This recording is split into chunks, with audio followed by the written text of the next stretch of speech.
You made it to Friday, folks. It is February 3rd, 2023. Congratulations. This is it. It is a glide path into a weekend that looks like it is going to be pretty freaking awesome. Now, as you know, we do the weather here at the top of the hour. We have the wizard, Don Day, who does a lot of this stuff for us.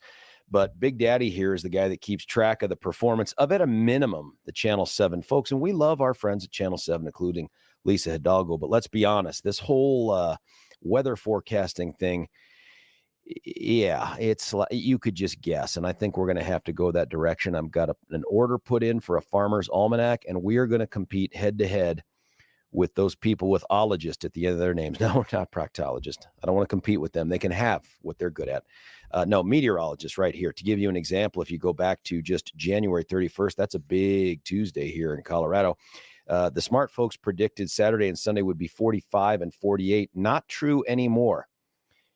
Yesterday, they went and they said it would be 53 and 51. Today, back down to 52 and 50. But either way, it's going to be warm. They've adjusted up their predictions for Friday from 52 degrees to now 55 degrees. I know these things seem small, but when you put ologist in your title, you begin to think it has something to do with science, right? And not like a bartender where you're a mixologist, although there is a science there as well. Monday, they're consistent, 43 degrees with possible snow flurries, but then the clearing. And we get yesterday, they said it would be 45 on Tuesday. Today, they say 48. Here's the biggest difference. Yesterday, they predicted that Wednesday of next week, and I know that's far off, they predicted it would be 40 degrees. Today, they say, no, we were off by 7 degrees. That's almost 20% of a correction. And again, for those folks out there who don't deal in numbers and math and science and stuff, 20% may not seem like a lot, but if you put on 20% extra pounds, do the math on that, figure out what that would be right there. Hold on. Yeah, I did that. I did that between the COVID and now. Yeah, I put on about 20 pounds. I went from about 152 to 180, and that nothing makes me feel sadder than being squishy in the middle. But that's where we're at with that. In terms of what's going on elsewhere, even though I returned from a place called Amman, Jordan, a little over a week ago, I told Billy this on Thursday last when I was in here, right before I went off to Montrose, and there's a story in there about Montrose as well.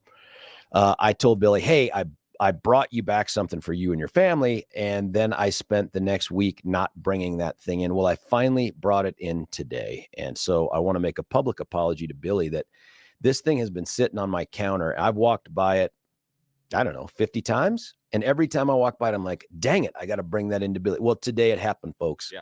I brought it in. And it's still half full, which is good. It was, right there. It's half full, so it's good. It's the problem. I appreciate it. I like the fact your kids liked it too. That's good. The problem is it was a Jordanian puppy, and I really wish I had broken it out. Yeah, I would have brought back a snake, but there are limitations apparently.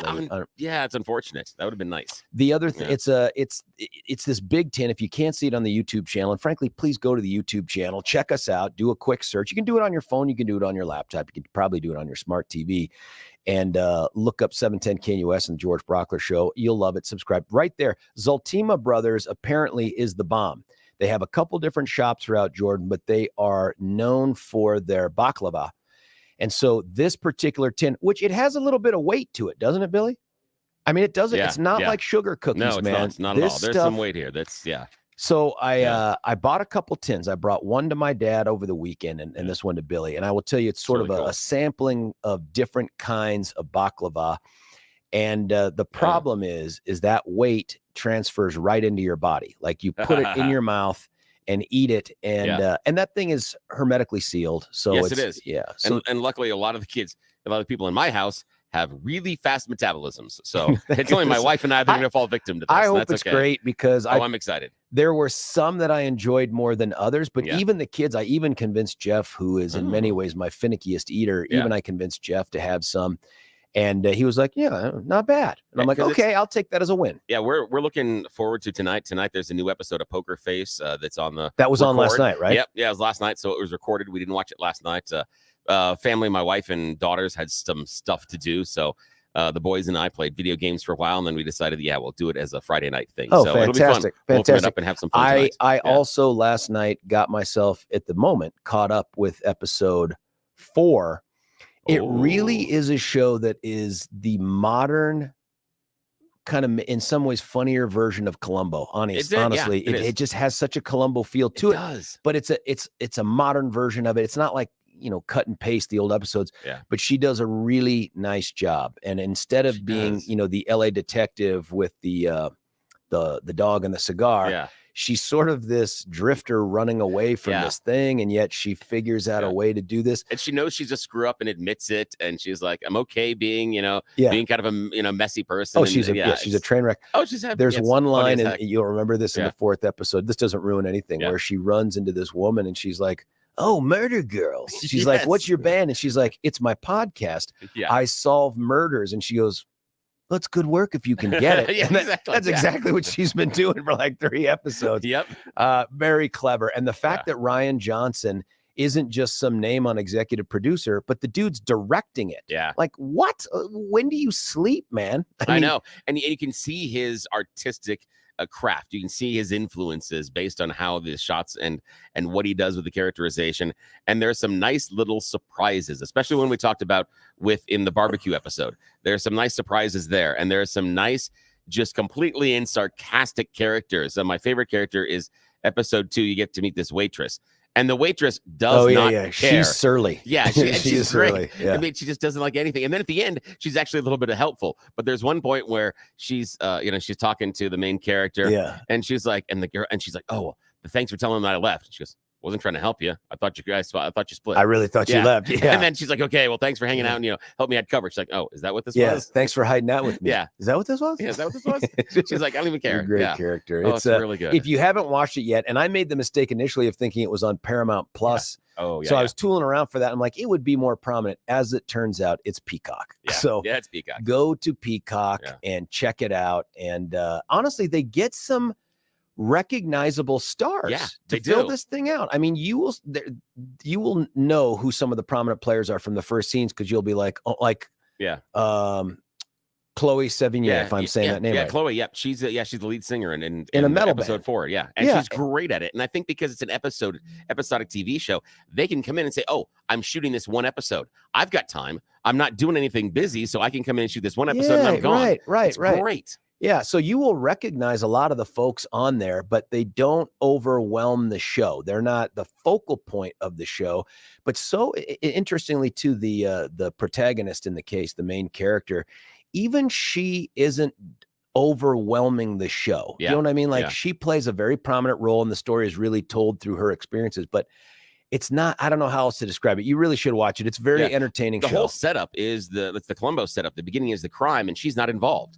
So the opening segment, you don't even see her. She doesn't appear until after what would be the opening credits, but you don't have those in these streaming shows. So they take a little bit of a break, and then you come back, and then that's when the story starts with her. So the beginning, you don't see her. And I love the fact that you've really glommed onto the Columbo references, because that's the first thing that hit me. Yeah. And what it was is I'm sitting here going, I was halfway through the first episode, and I'm like 10 years old again, sitting with my dad on the floor, and he's sitting next to me in the chair, and I'm seeing a Columbo episode. And I'm going, oh my goodness. Yeah, it was really cool. Someone texted in, "Hey, is Peacock free?" No, I think it's $5 a month to do it. There is, I think there is a free version. The problem is I doubt you can get to Poker Face by getting the free version. Yeah, that makes sense. However, I will let you know that if you are an Xfinity customer, Peacock should come with your package. If you have internet streaming with them, then you should get Peacock rolled in. So what I hear you saying is, George, you're a moron for having just signed up for the $5 a month thing. Well, I'm just saying check. And because I have Xfinity, I'm gonna have to go back and look. Yeah, because that's one of the things that when we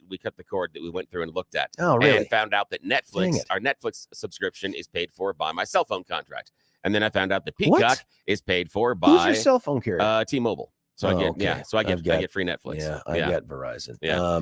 And so those things were nice. So it really kind of cut back the possibilities when we were looking at cutting the cord. So that's it. But it's a very entertaining show.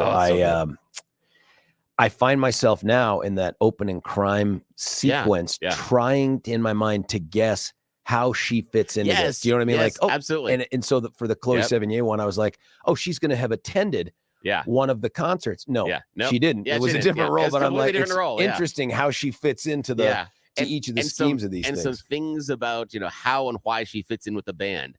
And especially one of the songs the band comes up with. It's really neat. Yeah. It's a good show. It's really well my written. problem here is after today or tomorrow, I will have burned through the existing thing. And all of a sudden we'll be back to the 80s. Yeah. And I'll have to wait for it to show up next week. That's really hard because we've been trained to have the entire thing. In fact, my wife, she came in and it was earlier this week. I was a Tuesday or it was Tuesday. And she's like, so you guys want to watch another episode? And I'm like, we can't. She's like, liar. I'm like, no. And she goes, we can sit down right now. I'm like, no, it's not a matter of time. It's not. Yeah, it doesn't exist. In the stream. And she's like, it's not available. And she didn't believe me. She's like, wait, what? And then so we had to go search. And I'm like, see, it doesn't come out until, this goes back, by the way, to a text I think Alexa shot out yesterday, but it was like when we grew up, like before we owned a VCR, like in the 70s and stuff, you were either in front of your TV watching the show or you just missed it. Yep. Right. There was no alternative. Yeah. And then even after VCRs, they really had to come down in price for George and Rita to afford them. Us too. And they were huge, by the way. But then you had to be a wizard to program that. And that's where I think proved my value to the family was I figured out how to record stuff. And then you could be free to do whatever and you could record it. Yeah. But I now, still remember as a kid, you remember the show's coming on and mom and dad have picked you up and you know how long it takes to get home. Oh yeah. But they want to stop at the store and you're no. And they don't care. Especially like you can see a team later. Especially for the CBS specials during the holidays when they run like Frosty the Snowman, Rudolph the Red-Nosed Reindeer. Yes. And you would have that little word special that would be like, and it would like spin around and stuff. This is special. And you were like, you'd see it and you'd just get like, oh, this is it. It's happening. And then. And also you'll have either, a sibling or you'd have a friend over and you're watching a show together, but you make that bathroom run and then you're getting snacks. But when he stays there and you're sitting there and then the commercial break ends and you go, it's back. Yeah, right. And then you come running from the other side of the room. Trying to get back. That's exactly right. Yeah. There's no like right now you're like, hey, can you pause it? I have to use the head. Yeah, exactly. There's no pausing it. No, not at all. You just have to be there. Yeah, it's like, can you pause it? I'm going to fix the garage door. It doesn't matter. Which, by the way, makes it all the more remarkable. Some of the viewership numbers, and maybe less remarkable because there were less choices of like the last episode of MASH or some of these other things. Like the fact that you would have that many eyeballs at that moment in time watching that show. And now you get more eyeballs, but it's kind of spread out over 8 billion different times. Yeah, unless it's a live sporting event, we never watch anything in real time. And even sporting events, like you've got Amazon where you can, hey, I can just start watching from the beginning, even though they're in the third quarter. You can go back and watch old games. It's just, I mean, biggest plus though with the stream so far, and I've discovered this, YouTube does this when you're watching NFL games now, and because we have YouTube TV, is if you tune to an NFL game, you then can scroll down below and it has a little box there that says key plays. And so if you join the second quarter, they'll show you all the key plays you've missed so far. So you don't have to worry about any of that's pretty slick. It is really nice. And we've done that catch up a couple of times where it's like, okay, I've missed part of this. And okay, third quarter, bang. And okay, I've got about 3.5 minutes. Oh, I pretty much know the narrative now. Yeah, it's really nice. Well, listen, as long as we're in the small talk portion of the early hour of the show, for the folks that are good enough to get up early and start their day with us, big plans for the weekend? Not too sure. I've got some stuff. I got a snake issue. So hold on. So Pet I'm snake. Okay, so I've got that. I'm kind of working. I've got to work through something there with the snakes. And my boys and I have got some video game stuff that we need to accomplish over the weekend. I'm certain there are things around the house that I am forgetting about. The problem is I've got a snake that I'm trying to bring out of Burmation. And out of what? Burmation. What country is that? It's basically it's hibernating for snakes, but they don't actually go to sleep. They just slow their metabolism. And I have got... My God, I've been doing that for 10 years. Exactly. I've been in Burmation for 10 years. That's the Can excuse. you bring me out of it? Yes, I know. So basically she hasn't eaten in about 4.5 months because she's been Burmating. And this was her choice. No, wait a minute. If I could bring myself to not eat for 4.5 months, that'd be a win. Oh, I know. Now I check on her every 2 weeks and make sure water's filled and I make sure there's no body weight loss, things like that. So I look at body size and things. Got her out yesterday. I'm trying to bump up, and I had actually turned off all the heating elements and on her enclosure and put a towel over the top, just so that it just stayed like around 60 degrees, you know. And so she curled up in one of her hides, hung out there. I got her out yesterday, warmed her up a little bit. Like take her for a walk or something? Throw on a leash? Just the idea of just running around and just holding her. I just walked around the house for about an hour holding her. Yeah. Got her active, and she, absorbs the body heat. And she was moving around the enclosure, and then I defrosted a mouse for her, and then she didn't eat again. Oh my God, so I don't know. I'm worried about, and so I got it. She should be very hungry. I'm going to go through the process again today. Oh, buddy, I'm sorry. If she doesn't feed today, I might have to break down on Saturday and go get a live mouse. And I don't want to do that. I don't want to feed live to them because it's very difficult to get them to go back. And wait a minute. Once they've had live, yeah, it gets tough to get them to go back. It can be a real process. So, buddy, can you live stream this? Someone just texted in, by the way. What does snake poop look like? It's really weird because it's not what you would expect. It looks I have no expectations. So, I mean, it's really anything at this point. It looks like a marshmallow. If you take like the size of the prey that they eat, the actual excrement is very, very small. They're very efficient at using a lot of the animal, especially liquids and things like that. So when it comes out, it's maybe an eighth the size of what, if that, a tenth the size of what the original meal was. It's kind of a little brown and lumpy, and then normally it's surrounded a little bit with some white powdery looking stuff, and that's urate. That's urine, but doesn't have enough water in it, so it's not. It's just like dust liquid or something. Yeah, it's more of a thicker that goes into a powder. I've done that before. It hurts. Yeah, because the snakes need the liquid. Snakes dehydration is very, very problematic for snakes. That'll kill them much quicker than no food, not having access to the water. So when they urinate, they actually don't pee. It's more like a lumpy stuff that comes out with the poo. It's the snake segment. Yeah. So. Billy, looks kind of like if you've seen a hairball, if you've seen your cat cough up a hairball and it wasn't fuzzy, if you look at it's a non-fuzzy hairball, that's what it looks like. Yeah, it's kind of what it looks like. And then do you bury it in the garden because it's got a bunch of nutrients what I do is it's strange. Those plastic gloves that bakers wear and stuff that you can get at the stores? Yeah, I've got about four boxes of those, and that's what I use. I just put one of the plastic gloves on my hand, like you do with the dog poop. You go in there and you pick reach in, turn it inside out. And turn it inside out and tie it. And then I take a white paper towel, paper towel, doesn't have to be white, just a paper towel, and you have to use the blue, I'm not going to use the brand name, but the blue dishwashing liquid, because that's the one that is safe for reptiles. And so you use the blue dishwashing liquid, and then you do some spot cleaning around the area. Yeah, that's exactly it. Somebody just texted in, I love these folks. Yeah. Billy, try the mouse in the Hamilton breakfast sandwich maker. Well, the thing is it's funny when you talk about that because the frozen mice do sit in the freezer and they are buried in a certain area. But if you do open the freezer and you look in the right area, surprise, mice right there next to the sausage patties. So, for people that are in your freezer, and I don't know why they would be, like guests are over and they're going for your vodka or something, to look in there and see frozen mice and not know. It's been awkward. There's been a couple of times people are like, ah! And I'm like, oh, sorry, I should have warned you about that. Has the snake ever, like when your wife makes something and is like, Billy, please don't eat this until later, has the snake ever said, eat it? Eat it, Billy, you deserve it. Well, the thing is, the snakes are opportunistic eaters. And so they're always encouraging. They're always a bad influence. They will eat as often as possible because in the wild, except this one that's going through the Burmese thing or whatever. Yeah, Burmesian. Yeah. And that's because she's waking up. And the other problem I'm going to get is I need to get food into her before she gets into the breeding cycle, because then she'll refuse food for a couple of weeks there while she goes goddamn crazy. They turn into like little teenagers and they go around the enclosure looking for something to, have sexy time with.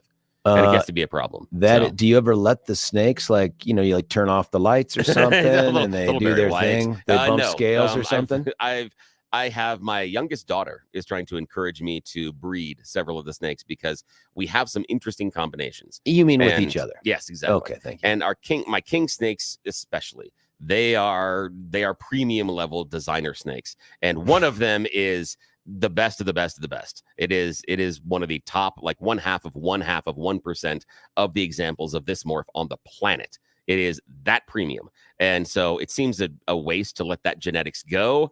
But there are some problems with birthing snakes, and you can get some things, and the females can get have some problems with egg binding and other things, and so it is a struggle, and always.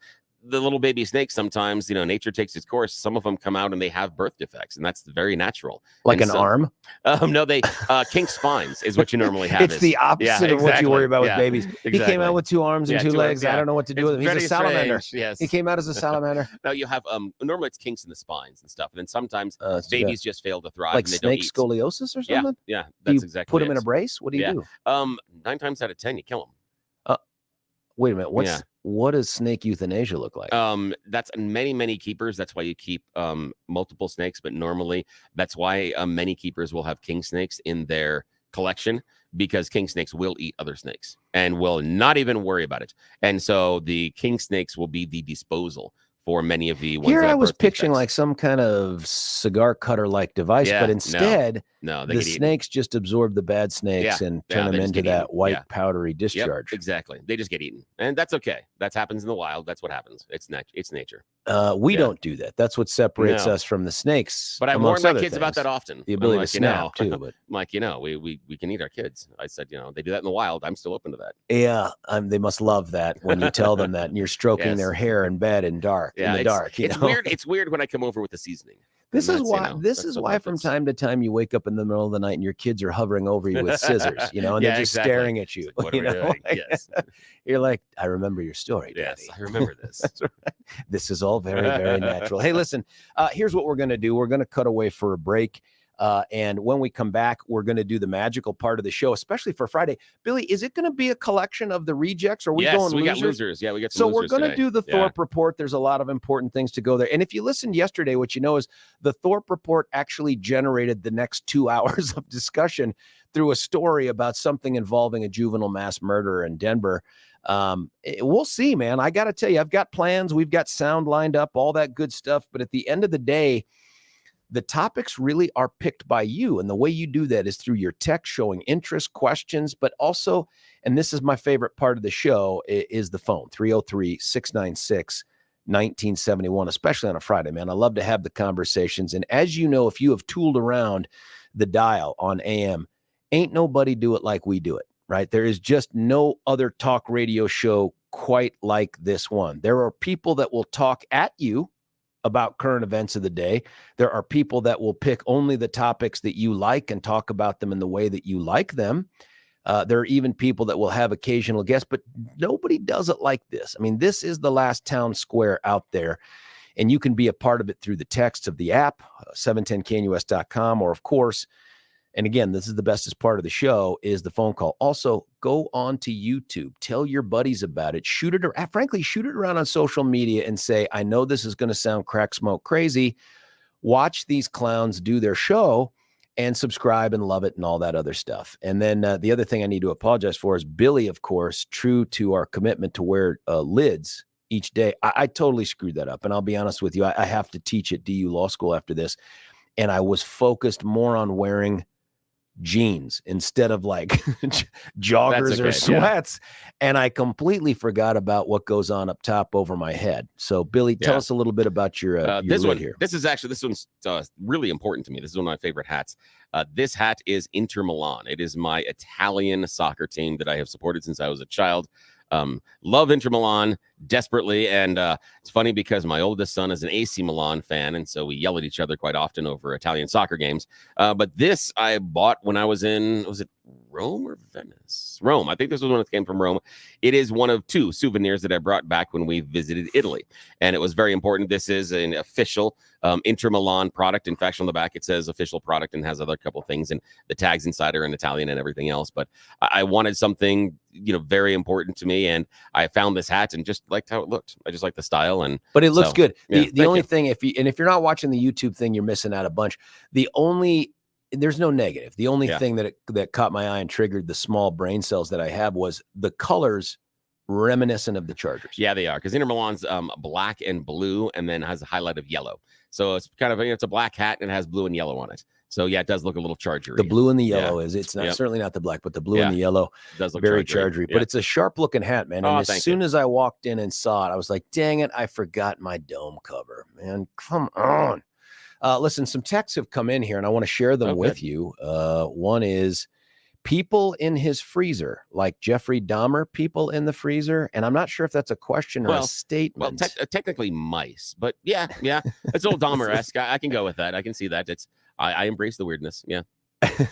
God bless Alexa, who I'm beginning to wonder now if Thursday night wasn't a night involving alcohol or edibles. She types in, I think some households let their snakes watch snake prawn. Actually, it's porn. It's weird that Alexa brings that up, because recently the kitty cats have been viewing the snake enclosures like kitty TV. They are slowly discovering that these snakes are in there and that they move around. And they're very, very enchanted with Eden, who is our 5-year-old Amel. She is a big girl. Yeah, Amel. Basically, she's an orange snake with red saddles and white borders. She looks she's beautiful, but she's a big girl. She's about 4 feet 9 inches. Jeepers. And about that thick, about 3 fingers as far as the thickness on her body. But she's completely social. Scotch and thick. She's never encountered predators, so she has no idea what these kitties are that come up to the glass and look at her. So she's very curious about them. You showed me a couple of pictures of that. That's interesting that they've discovered each other. Yeah, they have. So I got to make sure they don't get on top of the enclosures, because that's an escape. Last little insight here. Our texters are wonderful. The listeners that text in, and we've had a bunch so far this morning, they're not only observant and witty, but this one is an insight we didn't think we'd get from Joan. This is from Joan. I used to work at the zoo.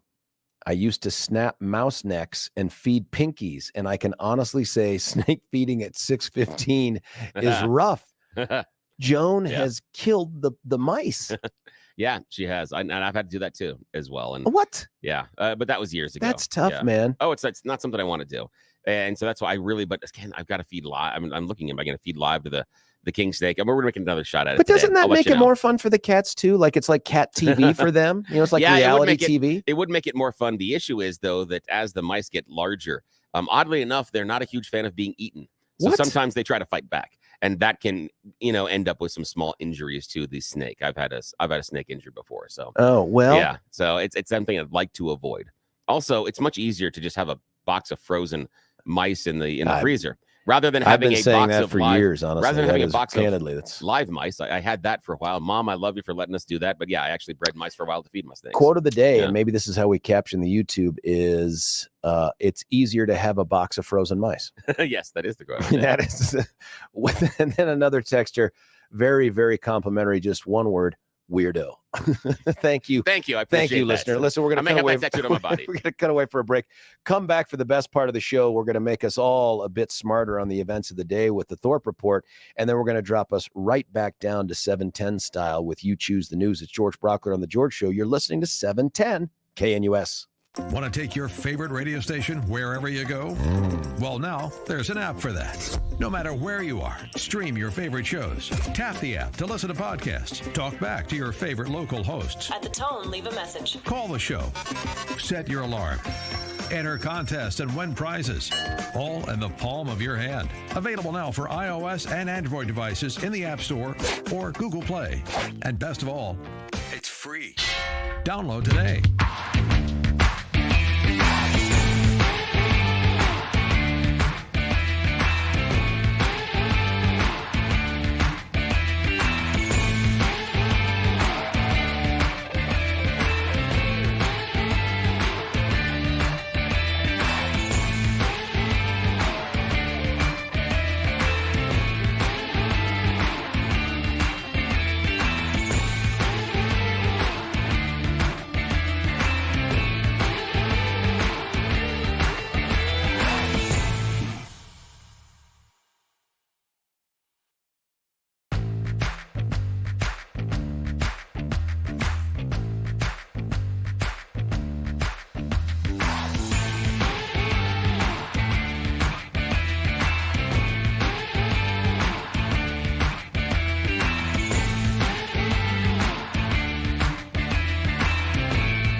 I'll be your girl. Now it's awkward when I say it out loud. I just thought it was clever in my head. George Brockler here on The George Show, 710 KNUS. Not only have you made it to Friday, you've made it to the bestest part of the show, and that is the Thorpe Report, and you choose the news. William, you have the helm. Good morning, sir. Thank you so much. A Fountain police officer is in critical condition this morning after he fell 30 feet from a bridge yesterday evening while trying to apprehend a suspect. Multiple agencies, including the Fountain Police Department, were involved in a pursuit of the suspect, who was in a, surprise, stolen car. I thought he was just going to sleep in it. No, he was looking for a place to get warm before he committed another crime. Yeah, the suspect driver was seen heading southbound in the northbound lanes during the pursuit, according to the Colorado State Patrol. It ended in the area of South Academy Boulevard and South Hartford Street. CSP troopers disabled the suspect's vehicle with one of those spiky things on the road. Stop strip. Yeah, stop strip. There we go. Stop sticks, actually. Yeah. And so the Fountain officer tried to apprehend the suspect as he attempted to jump over the bridge. At some point, the officer also fell off the bridge. The officer was airlifted to an area hospital in critical condition. 3 suspects were actually taken into custody, and they couldn't state what the initial charges or anything were going to be at the time, but we'll try to update you as more information becomes available. Elsewhere, Denver's police department announced it's going to create a specialized investigative unit to curb the rise in fentanyl abuse in our city. The fentanyl investigators team, FIT. See, they did that again. Yeah. I don't understand how it's FIT. FIU. Yeah, that's true. Yeah. It should be Feuds, yeah. But they're calling it the Fentanyl Investigations Team. Okay. Yeah, so there it is. FIT. I am FIT. It's the damn government desire to make everything an acronym. Yeah, it's awful. It's going to be made up of a sergeant and 5 detectives that are reassigned from the marijuana unit within the department's vice and narcotics section. They say that it's going to be a 2-pronged mission, disrupting drug trafficking organizations and identifying dealers who then get the stuff onto the street. The creation of the fentanyl unit comes amid the dramatic rise of fentanyl distribution in our city. Police say then they investigated 1,724 cases in 2022, and that's up from 286 just a year earlier. And DPD is reporting over a 400% increase in the amount of fentanyl recovered in just the last year. If you notice a sharp spike in gas prices, it's not you. It's actually the gas prices. And in fact, it's Suncor Refinery here, in Commerce City. According to AAA, the average for a gallon of regular unleaded last month in Colorado was $2.91. Right now, we're at $3.89. Some places around town, you can find it for as high as $4.19 a gallon. GasBuddy.com puts Colorado as one of the states with the highest gas prices in the country right now. Reason behind the rise in prices is a combination of things: demand, economy, blah, blah, blah. But the Suncor Refinery just outside Commerce City supplies about 35 to 40% of all the refined gas that our state is using, and it's down at least through March. So that is going to continue to be a problem. Plan accordingly. Dang. Yeah. A former Lake County coroner has been sentenced to 180 days in jail related to mishandling the corpse of a stillborn baby at a funeral home. Oh, my good God. 47-year-old Shannon Kent pleaded guilty in December to 2 misdemeanor charges of unlawful cremation acts. Don't know what that means. But basically, he was the Lake County coroner in 2014, reassigned in April of 2021. He and his wife also operated multiple funeral homes in Leadville and the Silverthorne area. He was facing 12 additional charges that were dismissed. Listen, I can't say for certain it's this guy. Yeah. But when I was running for attorney general back in 2018, you make the rounds all over every single county. And I'm almost positive it was Lake County. I go up there and they had a Lincoln Day dinner. It was a lot of great people. The further away you get from the metro area, the more America you get. And in terms of these Lincoln Day dinners and stuff, and great people. And then I see a guy across the room who has a badge on his belt. It's a very weird Hollywood way to wear your badge, but nonetheless, I make my way over there because law enforcement. I'm like, hey, I'm George. Blah, blah, blah, blah. And he says, oh, hey, I'm so-and-so. I'm the coroner. And instantly I thought, please don't have a badge when you're the coroner. I mean, come on. That just feels like there's an inadequacy there. Like if you want to be the popo, be the popo. Yeah. I have a badge as district attorney. Every one of my deputies did. The only time I ever pulled it out was, if I got in real trouble. No, I'm kidding. With your wife on Saturday? I can't think of a single time I pulled it out. Officer Brockler. Other than going through security at the courthouses. Yeah.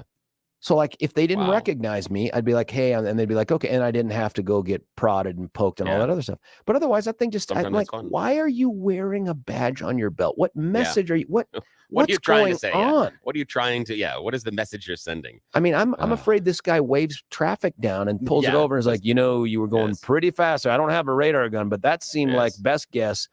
97. Yes, and I am the coroner, so That's I do right. not want to have to. Please don't make me. Yeah. Turns out, under the law, at least the coroner can arrest the sheriff. That's its own concern. But yes. Anyway, sorry to derail. All right, no problem. Amazon is planning to appeal after OSHA has cited the Aurora warehouse location for unsafe practices. OSHA's investigations team revealed that certain employees are exposed to a high risk of serious, these are big words, musculoskeletal disorders when routinely working. Basically, it's just conditions that are causing the frequently and awkward lift heavy packages, and they're working long hours with very little breaks. Surprise! That's Amazon. That's kind of what they do. Number of people who fall for crypto scams is on the rise as more people using cryptocurrencies. Yes, exactly. They're falling for the imaginary money. Investigators in Denver say they're seeing a trend of adults being caught up in these scams, especially the elderly. FBI in Denver is now warning Coloradans about how these scams usually play out. The scammer approaches the victim on social media and says they have a cryptocurrency investment opportunity. It has zero risk. You can make lots of money, and that should be where you hit swipe left or right. I kind of thought cryptocurrency in 2023 was synonymous with scam, just based on kind of what we've the seen. Recent performance, the sort of roller coaster thing, and because you can't actually touch it or feel it and all that other stuff. That's the thing. It's only worth what somebody else will pay for it. And so if I don't agree that your little bit of digital line is worth bupkis, then I don't care. You have nothing. Same thing with those NFTs. The NFT. I don't understand the NFT thing. And maybe it's just my generation that it's like, if I can't touch it, feel it, stick it in a box and throw a lock on it, I don't really trust it. No. Billy, is it crazy to think that when you finish the Thorpe Report, we cut away? Yeah, I think we should go now. Yeah. We should go away now. Yeah. Yeah. Before we do that, let me do something that I don't normally do in the 6 o'clock hour, but I want to, because I think it matters, especially if you're not tuning in for the 8 or the 9 o'clock because you're busy and you can't get to the podcast because you're hateful. And that is to tell you about this particular real estate market and how you navigate it with a stress-free subject matter expert named Gay Ribble. Now, Gay works with Empower Home, the Reynolds Empower Home team. And I've met Gay several times, had her in the studio. We've had great conversations. 2 things you need to know about Gay and the Empower Home team. First off, they know this market because they've been in it for decades. Gay grew up here, right? Nobody knows this market like she does. That's why she is, I think, perhaps the top seller realtor in the metro area. I think grew up in Arvada, lives in Arvada, the whole thing. And she has seen it all. And so this particular market, and I pay attention to stuff like this. I don't know why real estate, maybe it's because my biggest investment like you, and I'm constantly looking out to see what's going on with home values, what's going on. Right now is sort of a very interesting time to try to decide, should I sell? Should I buy? How do I do both of those and maximize the money coming in and minimize the money going out to get into my dream home? Gay Ribble has all those answers. The cool thing about this Empower Home team is that they have a couple big programs. One, they have a home seller workshop. And here's the cool news. It's free. You get to be made super smart about buying and selling your home for nothing by going to empowerhomefreeworkshops.com. empowerhomefreeworkshops, all one word.com. The other cool thing they have is a program called Sold in 5. And when you sell your house in 5 through this program, you tend to get 6.1% more on average for your home.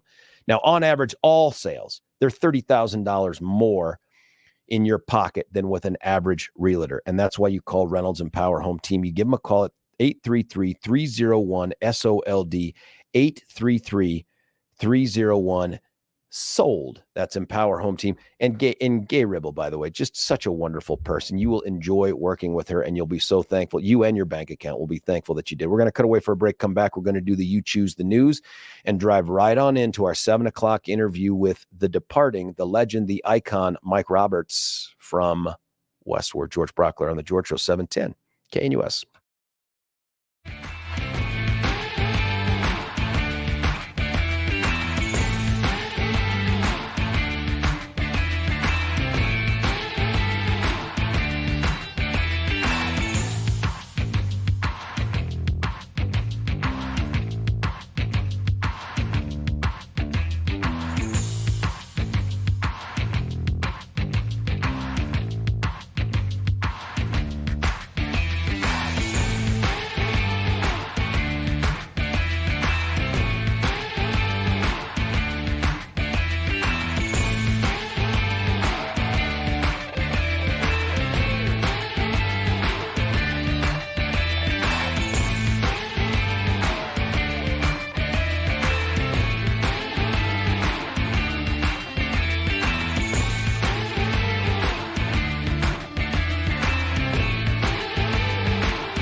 George Brocco right back with you here with the final segment of the 6 o'clock hour on the Friday show. We're getting to the good stuff. If you haven't pulled over yet, now's your chance. Even if you're on the highway, they have pretty broad shoulders.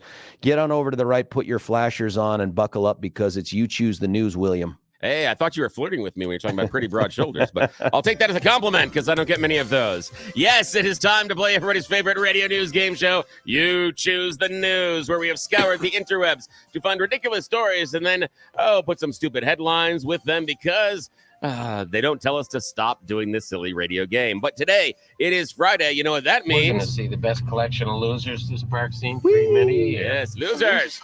Bunch of losers. You're such a loser. You made me feel like a loser. She's a loser. Yes, it is loser day. So, George, here are your choices. Here, headline number 1, maybe they'll find out.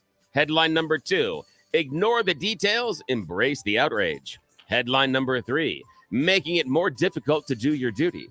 And number 4, the message is less important than the check clearing. Alrighty, sir, your choice again. Maybe they'll find out. Ignore the details, embrace the outrage, making it more difficult to do your duty, or the message is less important than the check clearing. This weekend is a drill weekend. I'm going to go with duty. Yes.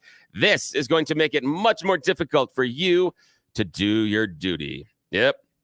Engineers in merry old England have designed a brand new toilet. What? It is called the slanty toilet. It is a radical new design. No, it's not good for your health. It's actually so that you don't hide from work from the boss and spend 45 minutes on the phone in the bathroom at work.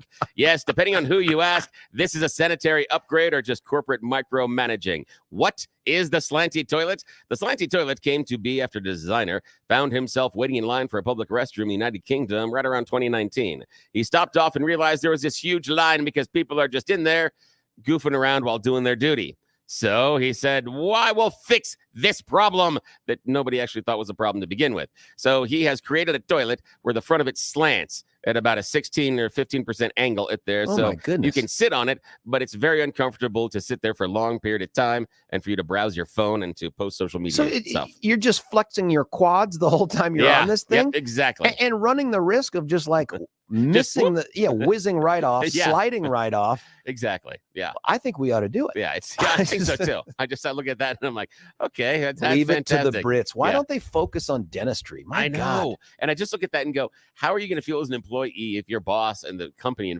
installs all the slanty toilets? They're like, they hate us. They really hate us. And how many complaints like, hey, you installed it wrong. Yeah, exactly. I'm sliding right off this thing. Yeah. Although I will say that it was funny when one office that I worked in, they did those Dyson hand dryer things. Yeah. And one of my friends walks out afterwards and he goes, "Man, love those new urinals, but the urine gets everywhere." I'm just like, oh my God. You're awful.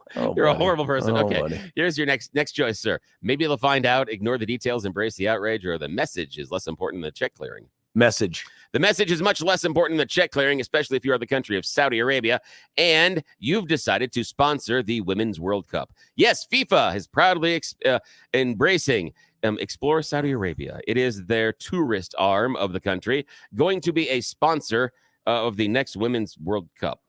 That seems like a problem, but the check is clearing. Part of this, you have to understand that Saudi Arabia is making a bid to host the next Men's World Cup. So FIFA wants some of that sweet oil money, so they're not going to say no. So yes, the place that has all the rules about the women no driving and have to cover up and everything else are sponsoring a tournament where a bunch of women run around in short sleeves and shorts and dance around after they score goals. It doesn't seem very much on brand, but again, not about the message, it's about the check. All right. Yummy. Final choice this morning, sir. Maybe they'll find out or ignore the details, embrace the outrage. Embrace the outrage. Yes, that is the best thing to do. Always embrace the outrage. And everybody's mad at Microsoft, especially the fact that your Xbox is now going woke. Well, at least that's what happens if you listen to the conservative side of the aisle. They're mad that Xbox has got a brand new system that will allow itself to turn off periodically overnight to save power. Yes. People like Ted Cruz have tweeted angrily, first our gas stoves, then coffee, and now they're coming for our Xboxes. Because, Ted Cruz has never found something that he can't be mad about. Basically, this is just a feature that you can turn on or off with your Xbox that allows it to do an update overnight and then turn off. Yeah. And then it just turns off and it says, that's it. It may take you a little longer to reboot the next morning, but that's all it is. It's just in case you don't want to be paying more on your electric bill. You can turn the Microsoft Xbox off overnight. It's outrageous. But for some reason, it is now a giant fight, and then it's a woke agenda, and I don't effing know anymore. It's just getting ridiculous. But, well, you know what? Your timing's perfect. Yep, that is it. So we are out. Right here we are at the end of it. It's your turn, sir. Folks, listen, thank you, Billy, for putting together the list of losers. That leaves one out there. We need to have a monthly catch-up on that. 7 o'clock. Honored to have on the phone with us Michael Roberts, the legend, the icon from Westword. He is, at least on a regular basis, hanging up his pen. Is that what you do with a pen? I don't know what you do with it, but let's find out. George Brockler on The George Show, 710 KNUS. Want to take your favorite radio station wherever you go? Well, now there's an app for that. No matter where you are, stream your favorite shows. Tap the app to listen to podcasts. Talk back to your favorite local hosts. At the tone, leave a message. Call the show. Set your alarm. Enter contests and win prizes. All in the palm of your hand. Available now for iOS and Android devices in the App Store or Google Play. And best of all, it's free. Download today.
Well, if you're watching YouTube, you can attest to the fact that I am not a sharp-dressed man, but I do have really good personal hygiene this morning. Yep, that's a change, but I have to go teach after this, and then I got a little bit of other business where I run into other people. If it's just me and Billy, no offense to Billy, I'm willing to delay a shower day, maybe two. I mean, it's no offense. There's a level of familiarity, and frankly, here in the radio business, distance, because there's glass between us. So it really does cut down on a lot of the germs and stuff here. George Brockler on the George Show, 710 KNUS. I'm really happy to have this next guest on. Candidly, this is probably a better interview with Pete, because Pete, I think, has been doing this as long as Michael Roberts has been doing this. And they have been going back and forth. If you've listened to Pete in the past, they've been going back and forth on a regular basis for maybe 110 years. But I'm just honored to be able to talk with the legend on his way out of Westword, Michael Roberts. Thanks for joining us. Well, thanks so much for having me, and thanks for the kind words. Listen, I was taken aback, and I will tell you, when I announced on the show before you came on that I was going to have you on and that you were stepping back from Westword, at least on a regular basis, I had multiple texters go, Roberts is leaving Westword, like they didn't know. And I was taken aback too when I saw your, I don't know if it was a swan song column or a farewell column. I thought, wait, what? And I didn't know you'd been doing it as long as you'd been doing it. You've just always been doing it. You know, I never racked up the number of years in my mind, but I remember thinking, I hate change, right? Like when you find something that you like, that is a source of stability in your life, you just count on it always being there. But, you know, between shows being canceled and stores being closed that you frequented, and then all columnists that you just take for granted are always going to be there, when they decide to move on, you think, oh, is this a change for the good? So that's my way of just starting by saying, tell us about the decision to finally leave, but let folks know, how long have you been doing this? Your column, by the way, kind of gives that history. And so if folks haven't gone to Westword yet to read that, you really ought to do that and share it with your friends. But tell us about your history and how you got to the decision to say, for the moment, I think I've written enough regularly.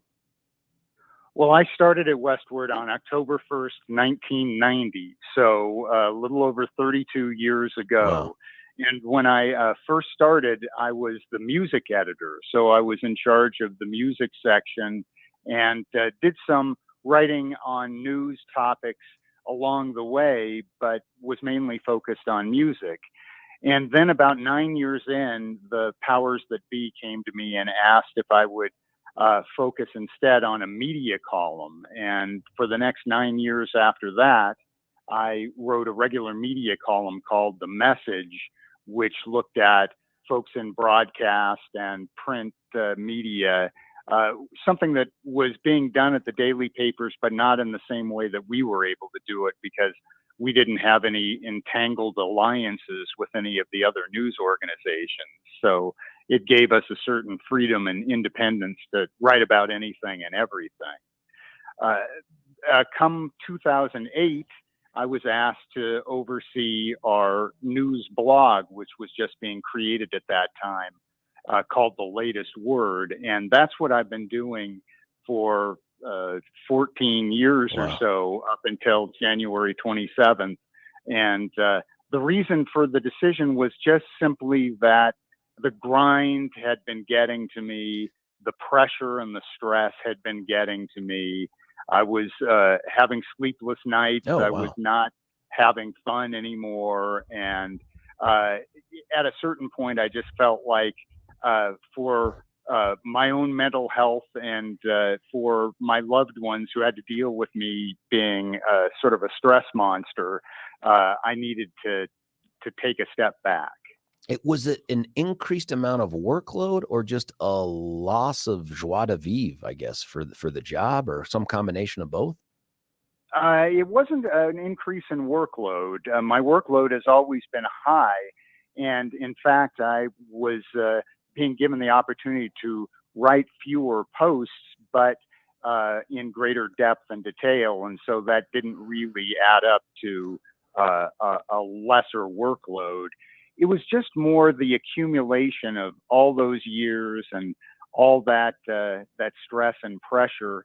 I just wasn't enjoying it the way that I had in the past and that I needed to. I was bringing home those sad stories that I was having to write about. And, I didn't want to have that cloud lingering over me. And it wasn't fair to the readers either. If I wasn't passionate about what I was doing, I wasn't going to be able to give them my best, and that was something that was always important to me. It's got to be tough though to give up the $300,000 a year salary. I mean, how do you make that up? Well, it's funny. I have not received that salary. Wait, huh? What? Journalists aren't the highest paid profession? That doesn't make sense. I guess if you're, Tom Brokaw, you're all right. But for the rest of us journalists, it is not the most lucrative profession. It's something that you have to do because you're passionate about it. And when I started to feel that waning, I just thought it's time for me to take a step back and try something else. We're talking with Michael Roberts from Westword, hanging up his pen. I'm not even sure that's the right term, but when you, at one point you referenced the powers that be at Westword, is there any power higher than Patty Calhoun? She is the all high. She is the co-founder, the editor, but there is in fact a corporate structure. Westword is part of a chain of alternative weekly newspapers and a few other enterprises across the country. And it operates under the name of Voice Media Group. There was a period of time where the Village Voice was actually one of our sister papers, wow, as well as the LA Weekly, which is the alternative weekly that I discovered when I was going to UCLA, which really made me want to work at a paper like that. Those have since spun off, and there are fewer members of our chain, but it's still a national concern, and those folks are to be commended for being able to figure out a way to keep us going through the pandemic and through so many other challenges along the way. Have you kept track of words written, columns written, posts, all that kind of stuff? I mean, as you begin to think about whatever the next chapter is, looking back retrospectively and saying, my God, I've written 8 trillion of these things. I mean, have you kept track of that? I have not, and that's probably why my head has not exploded yet. If I did try to keep track of it, it would be pretty mind-boggling. When we first started the news blog, the idea was write as many posts as you possibly can every weekday, and the minimum was 8 per day. Holy and we smokes. often did 12 per day. But are the posts like tweets, like 160 characters of just, here's what I had for lunch today? That was actually a suggestion from one of our early social media people. Just write about what you had for lunch today. They were a little bit more than that, but they were, some of them were in greater detail, and some of them were the equivalent of what we used to call in the newspaper business briefs, 300-word summaries of things, or introductions to press releases, things of that nature. So all 12 of those posts, or 8 of those posts, depending on the day, were not in depth, to put it mildly. And we were just trying to come up with anything and everything with the idea of, if we build it, they will come. And readers did come. So it did work, but at a certain point, we wanted to serve them better by giving them a little more to dig into. There's if it's worth the effort to you, and this isn't going to be an idea you haven't thought of, but there's a book in there, man. I mean, like, you have covered the metro area for so long that a trip through all the things that you've written would be historic, right? Like, it would be a glimpse of that. And I guess that gets me to my next question. You've been here since, you said you started at Westword October of 1990. Is that when you moved to Denver? I'm actually a Colorado native. I'm originally from Grand Junction, and went to college there at what was then Mesa State College, now Colorado Mesa University. And then I took a couple side trips for academic and professional reasons. I got a master's degree in film with a concentration on screenwriting at UCLA in Los Angeles. And then after 5 years of that, and realizing that I was missing the gene that allowed me to pitch screenplays to people that would make them want to buy them. I wanted to have a more direct connection with the audience, and went back to school and got a master's degree at Northwestern in Chicago. Oh, that's a legit school, man. That's real. That's one of the best journalism schools in the country, and I'm very honored to have been part of that tradition. At any rate, Patty Calhoun, who you mentioned earlier, was coming to Chicago. She responded to my calls and applications for the music editor position and met with me in Chicago, gave me a piece to write on spec, liked it, and hired me. And so I moved to Denver in September of 1990 and started on October 1st.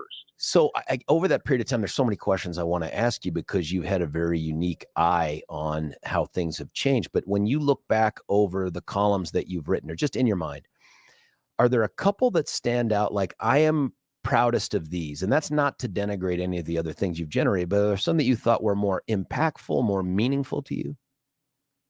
I haven't really thought about it in that context. Just off the top of my head, one of the things that's been so great about Westword is the opportunity to profile unusual and quirky characters.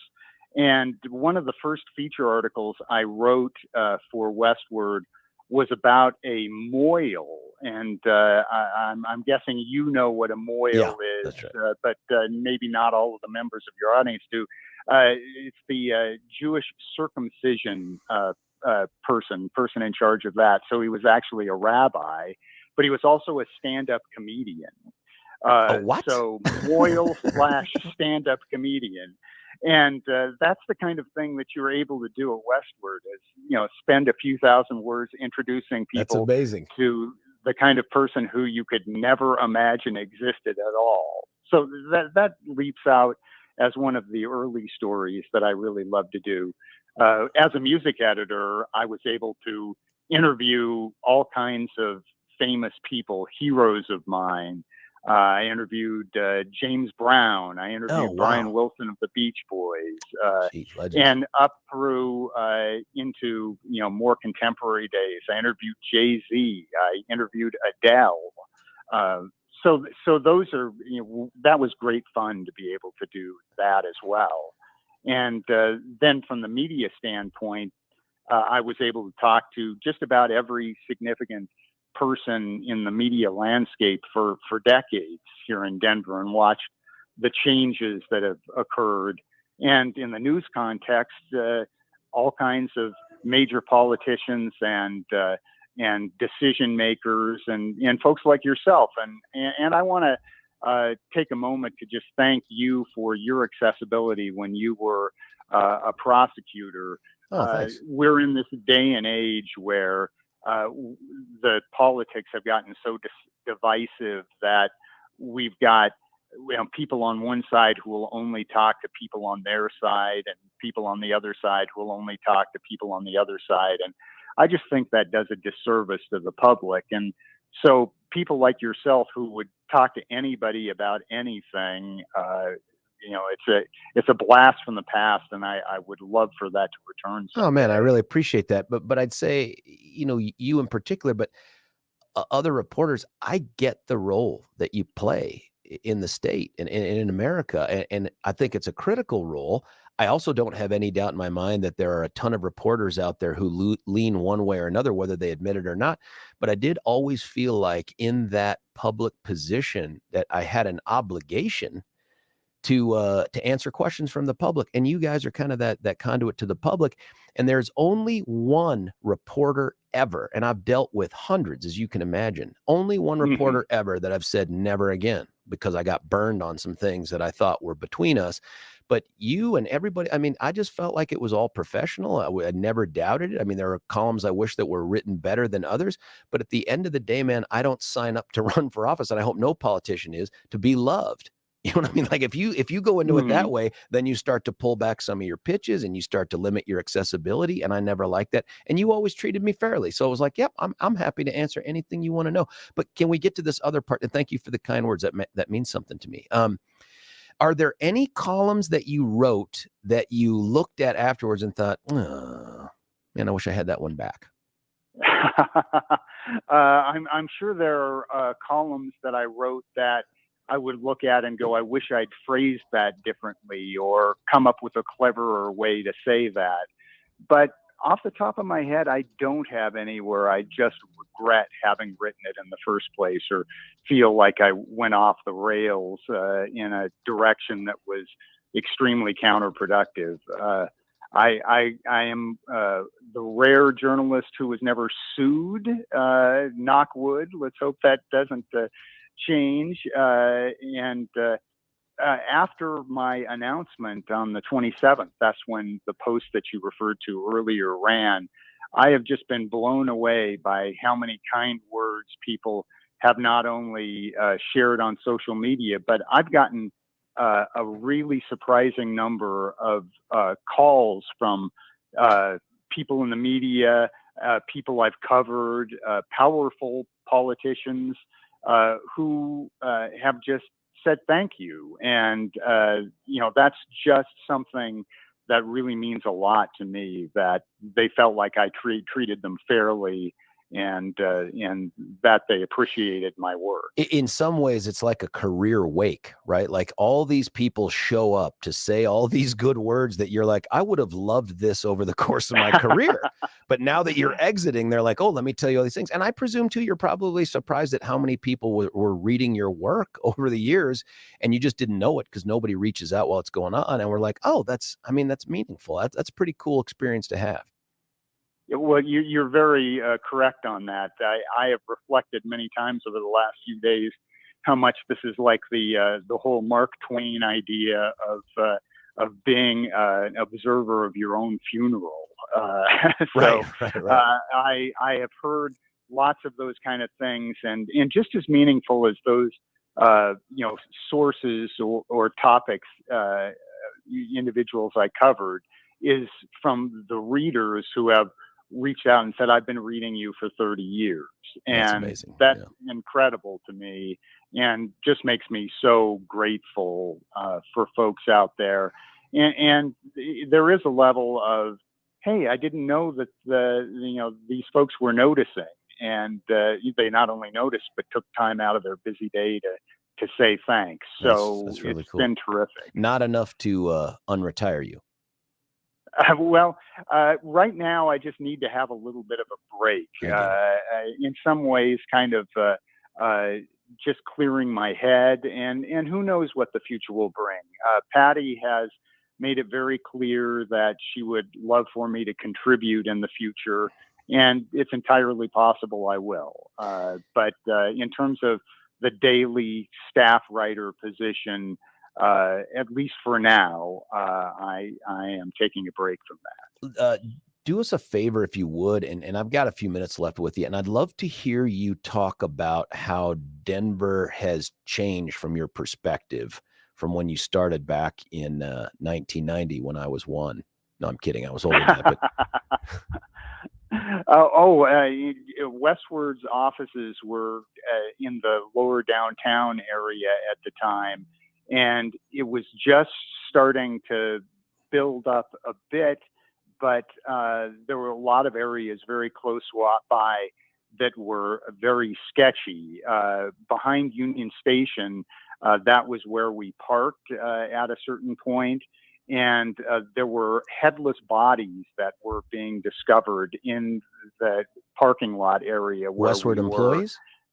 Westword employees, yeah. That's how Patty does it, huh? Yeah, I need to talk to you out back. That's how she gets rid of them. I managed to escape. No,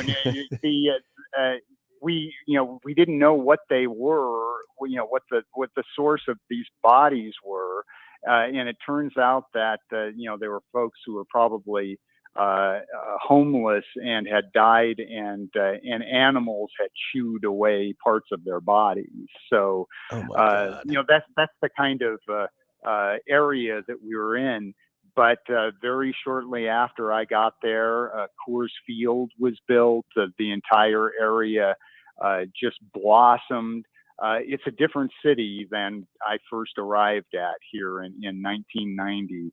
a much more economically viable, booming kind of city, although we're having ups and downs all the time, and who knows what cycle we're in right now. But it's just been a revolution in terms of that kind of thing.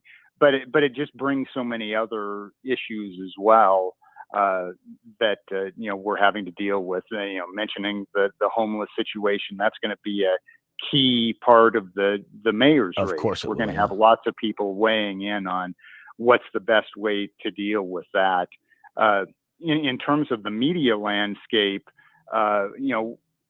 we are in a completely different world, and there have been predictions that daily newspapers and print publications were going to go away starting in about 1995. So they've certainly lasted a lot longer than some prognosticators thought they would. But it's now it means so much more for somebody to look at your story on their phone as opposed to picking up a copy at their coffee shop. And there's still something though, Michael. There's still something about the tactile thing. You know what I mean? Like being able to hold it and turn pages, and your eyes just get to glance. I don't know how to describe it. I miss the heavy paper days. I think that's definitely a generational thing. Folks of my vintage feel as you do, that there was, not only the feel of it, but as you turn the page, you may see an article that you wouldn't have looked at otherwise, that you're going to look at and get something out of. Now we're searching for exactly what we want to see. We only look at that. We may not look at that other article. And I think that's unfortunate just in terms of the way the technology works. Yeah, that's insightful. But in terms of just the mechanics of it, though, it's so different from the way it was, and it's different for the the legacy industries. Television and radio are so different than they used to be. Your business now is got such a heavy component with podcasting, and people able to day shift and listen to you whenever they'd like. Lots of different kinds of things that have occurred over time, and it's amazing that so many different major news agencies and organizations have managed to evolve with it. There are some that have disappeared, but a lot of them that are hanging in there and are more vibrant than ever. So that's exciting. I'm going to push the limits of Billy's patience with me, but I want to ask this too. How do you think we have changed as a people in Denver? Like, there's been such an influx and a change of people from all over. I mean, being a Colorado native was kind of the norm back when you got to Denver in 1990. But it ain't anymore, right? I mean, we have such an influx. How do you perceive the people of Denver have changed? Boy, that's a big question. It is and I big. don't know if I can tackle it in any kind of cogent way. I can tell you that I really do love that so many people are coming from so many different places. It feels like Denver is more cosmopolitan than it used to be. We have always joked at Westword about Denver being a cow town, but we've also taken pride in that great history of the West, and Doc Holliday and all of those kinds of folks who trod the streets that we walk today. But I think there's really something to be gained by having lots of different perspectives and more diversity. At the same time, though, and this is maybe more indicative of the national trends, but there are so many different ideological divisions between people that I didn't used to feel. I felt like, well, let's just talk about elections past, when I was able to talk to people in every party who was running in every race. And this last election, there were certain folks who didn't even respond to me. Yeah, crazy. And I think that's reflected in voters too. The whole sort of angry at this or angry at that. it's unfortunate. And I think we're a better people, a better city, a better state, a better country when we can just say different strokes for different folks. You may have that opinion, but it's a totally valid opinion. It's not mine, but I'm not going to treat you like a pariah because you have a different opinion than mine. Well, Michael Roberts, listen, I've just blown through almost 30 minutes with you, and I could probably do another 30, but I want to let you get back to your life here. Let me just say this. I think we were better with your voice out there, and that means that not having it out there means we're not as good. So I hope you don't disappear forever. Take a knee if you need to, and then maybe throw some more wisdom our way and some more investigative reporting. It's always been good, and I just really appreciate the opportunity to talk with you about it. George, thank you so much for asking. I really appreciate it. We'll talk with you soon. Hey, that is Michael Roberts, the legend, the icon. I mean, dude's been doing this thing for longer than a good chunk of Colorado has been on the planet Earth, and that means something. I didn't say that to him while he was on air because I didn't want him to feel like he was old, but this guy, since 32 years just at Westword, that's incredible. Listen, we're going to cut away for a well-deserved break. When we come back, happy to get your reaction. We got other topics to jibber-jabber about as well. It's George Brockler on The George Show. You're listening to 710 KNUS. Want to take your favorite radio station wherever you go? Well, now there's an app for that. No matter where you are, stream your favorite shows. Tap the app to listen to podcasts. Talk back to your favorite local hosts. At the tone, leave a message. Call the show. Set your alarm. Enter contests and win prizes. All in the palm of your hand. Available now for iOS and Android devices in the App Store or Google Play. And best of all, it's free. Download today.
interview, and I really could have kept going. I had a bunch more questions, but Guy's a great storyteller. If you have not gone out to read his swan song regular column there at Westword, go out and do that. If we could figure out a way, and when I say we, I mean people who are smarter than I am, to post that on our webpage, I would. And frankly, if we're going to do that, I would probably post my own damn columns on that webpage. We ought to be doing that. What's wrong with me? And I ought to be driving people to the webpage. Listen, I do have another column in the Denver Gazette.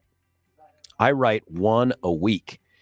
And while I have not been doing this for 32 years, I'm telling you, I get the pressure thing. Because coming up with, and I don't do what Michael Roberts does. He does the investigative reporting piece, which means he chases down facts and stuff like that by talking to other people. I rarely do that. I just make stuff up. No, I'm kidding. I know some things, and I know where to look for some other information and who to call to get some other information, but I write a weekly column for the Denver and Colorado Springs Gazette. It also shows up in coloradopolitics.com. This week's column, Will Colorado's Legislature Fix What It Broke? Now, I'm tempted to read this column to you because, of course, I love it. I'd like you to go out and read it too. And by the way, if you haven't subscribed to the Gazette, it's pennies, I think, to subscribe to this thing. And they have a bunch of cool features on there and a lot of great information. Their sports reporting is the tops in the metro area. Woody Page, the rest of them, I mean, they just have all the good information that's out there. And their columnists are really, really good looking. No, I'm kidding. I just happen to be one of them. Dick Wadhams is out there with them too. They are putting out a product that is eating into other papers in the metro area, and you know who I'm talking about. I'm not going to say their name, Penn Berdost, but you know exactly who I'm talking about. So go out and read that column. I may do that later in the show. I did want to tell you, though, and I teased this week.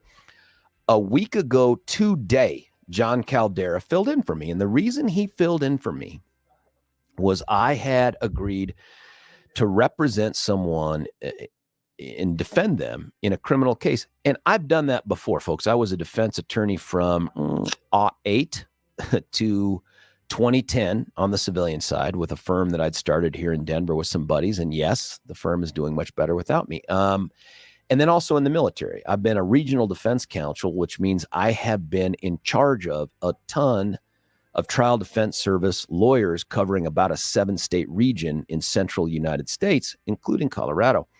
So I've done defense work before, but it wasn't what I thought I would be doing after being DA. But this one was unique to me because a friend of mine who I've known for a long, long time, 15 years in law enforcement in the metro area, reached out and said, hey, my dad lives on the Western Slope and he's run into some trouble there with the law, and I think he's getting screwed.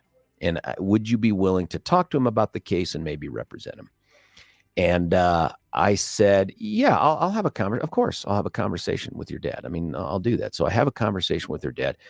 First off, dude's all world, right? Like Vietnam veteran combat medic. That's all I needed to know right there. But on top of that, retired pilot for one of the major airlines, a commercial airline. And, just a great dude. And he tells me this story, and here I am expecting something like, did he get a DUI, or did he, get into fisticuffs or something, something. You just think there's going to be none of it. In fact, the story he tells me is ridiculous, and it's so ridiculous. And when you do defense work, what you know is what you hear initially from someone about the version of events that led them to run into trouble with the law is never accurate. It doesn't mean that it's a lie, and it doesn't mean that it doesn't have truth to it and all that. What it means is it's never the whole story. So as a defense attorney, you really have to take what you initially get with a grain of salt, and then you dig in and all that. The stuff he told me turns out to have been just about 100% right on, as crazy as it was. And so here's the thumbnail sketch of what happens as we lead into what happened last week in court. This thing is a long-lasting neighbor dispute between he and some other guy. And to describe the neighborhood, it's not like where we live right now, where you have neighbors right next door to you, your house and all that stuff, like a planned community in that sort of very suburban kind of way. This is out there in Montrose. And it's this beautiful area. These are pretty decently high-end homes, and folks buy these lots, and these lots have some acreage, not like 1 billion acres, but several acres. And they build their houses on them. And these aren't like tract houses or limited model houses. And, I'm a big fan of Toll Brothers, but it's not like that. It's much more customized than that.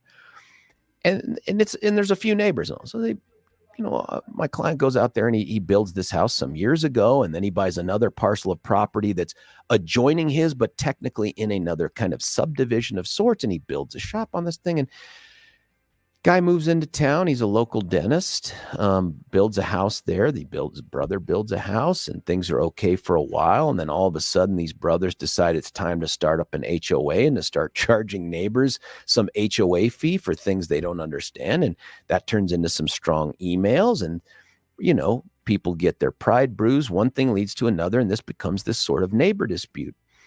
But it never escalates beyond words, and most of those words take the form of emails. Well, one thing leads to another, and this neighbor seeks a protection order against my client, goes to court, and the testimony, folks, I've read through the transcript. It's just so silly. It's just so ridiculous. I'll give you one example. He claims at one point, and by the way, he's called the police, the sheriff's office, Montrose Sheriff's Office, who, by the way, in my opinion, just crapped the bed on this case. And I'm a pro-law enforcement guy. I love the sheriffs. I love the police. I'm very pro-law enforcement. I've never seen anything like the way this case was handled. I've never seen anything like the way this case was prosecuted. I mean, maybe the worst ever. And I've only been doing it 28 years. So I leave open the option here that I've just been missing stuff over the last 3 decades. This is the worst thing I've ever seen.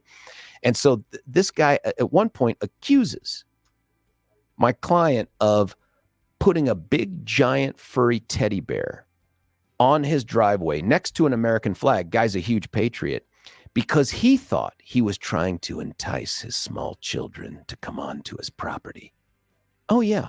Yeah, that's real. That really happened. And then he also says things like, my client, because of this ongoing neighbor dispute in part, plants hundreds of trees between his property and this guy's. Like, look, I just want distance. Please just leave me alone. But the deer, who are in Montrose, eat the trees. So he puts up these deer lights, and you may be familiar with this. These deer lights, these teeny tiny little red lights, to try to ward off the deer, and they work. Unfortunately, this guy says he put up these lights to shine them into my house and to interfere with my enjoyment of the house. When asked in this protection order hearing, the transcript of which I've read a couple times, he's asked under oath, like, well, how big are those lights? He's like, as big as footballs, as big as basketballs. Turns out they're as big as pencil erasers. And other folks had landscaping lights much bigger. He goes on and on with these wild accusations. At the end of the day, the judge not only does not impose the protection order, but says in his findings, he's like, this guy strikes me, his testimony, as paranoid. That's got to be a sign, right? But no, the neighborhood dispute continues. And my guy, who, by the way, is a dude, did I mention Vietnam veteran combat medic? Super sweet guy, but if you put your finger in his eye, he's not the kind of guy that just says ouch and moves on. He's a counterpuncher too. And do we know anybody who's ever been in the White House like that? And he ends up over a period of time posting signs that are like little cardboard signs that he hands writes these things on that are references to the bat guano crazy stuff that came out of that protection order hearing. Things like pretending to water trees, which was another accusation this guy made, or bad teddy bear, stuff like that. This guy is so infuriated. He keeps calling the sheriff, emails the elected sheriff directly and saying, I'm feeling harassed. There's something that has to be done. He won't stop. And the sheriff somehow engages him, not just in forwarding this to other people, but engages him in emails that are things like, this guy says, please send a deputy over who won't believe the other guy and look at me as paranoid. And the sheriff, the elected sheriff, responds in writing, copy that. I mean, this is crazy stuff, folks. But here's the craziest part. No, first off, the DA's office charges my guy with felony stalking for that.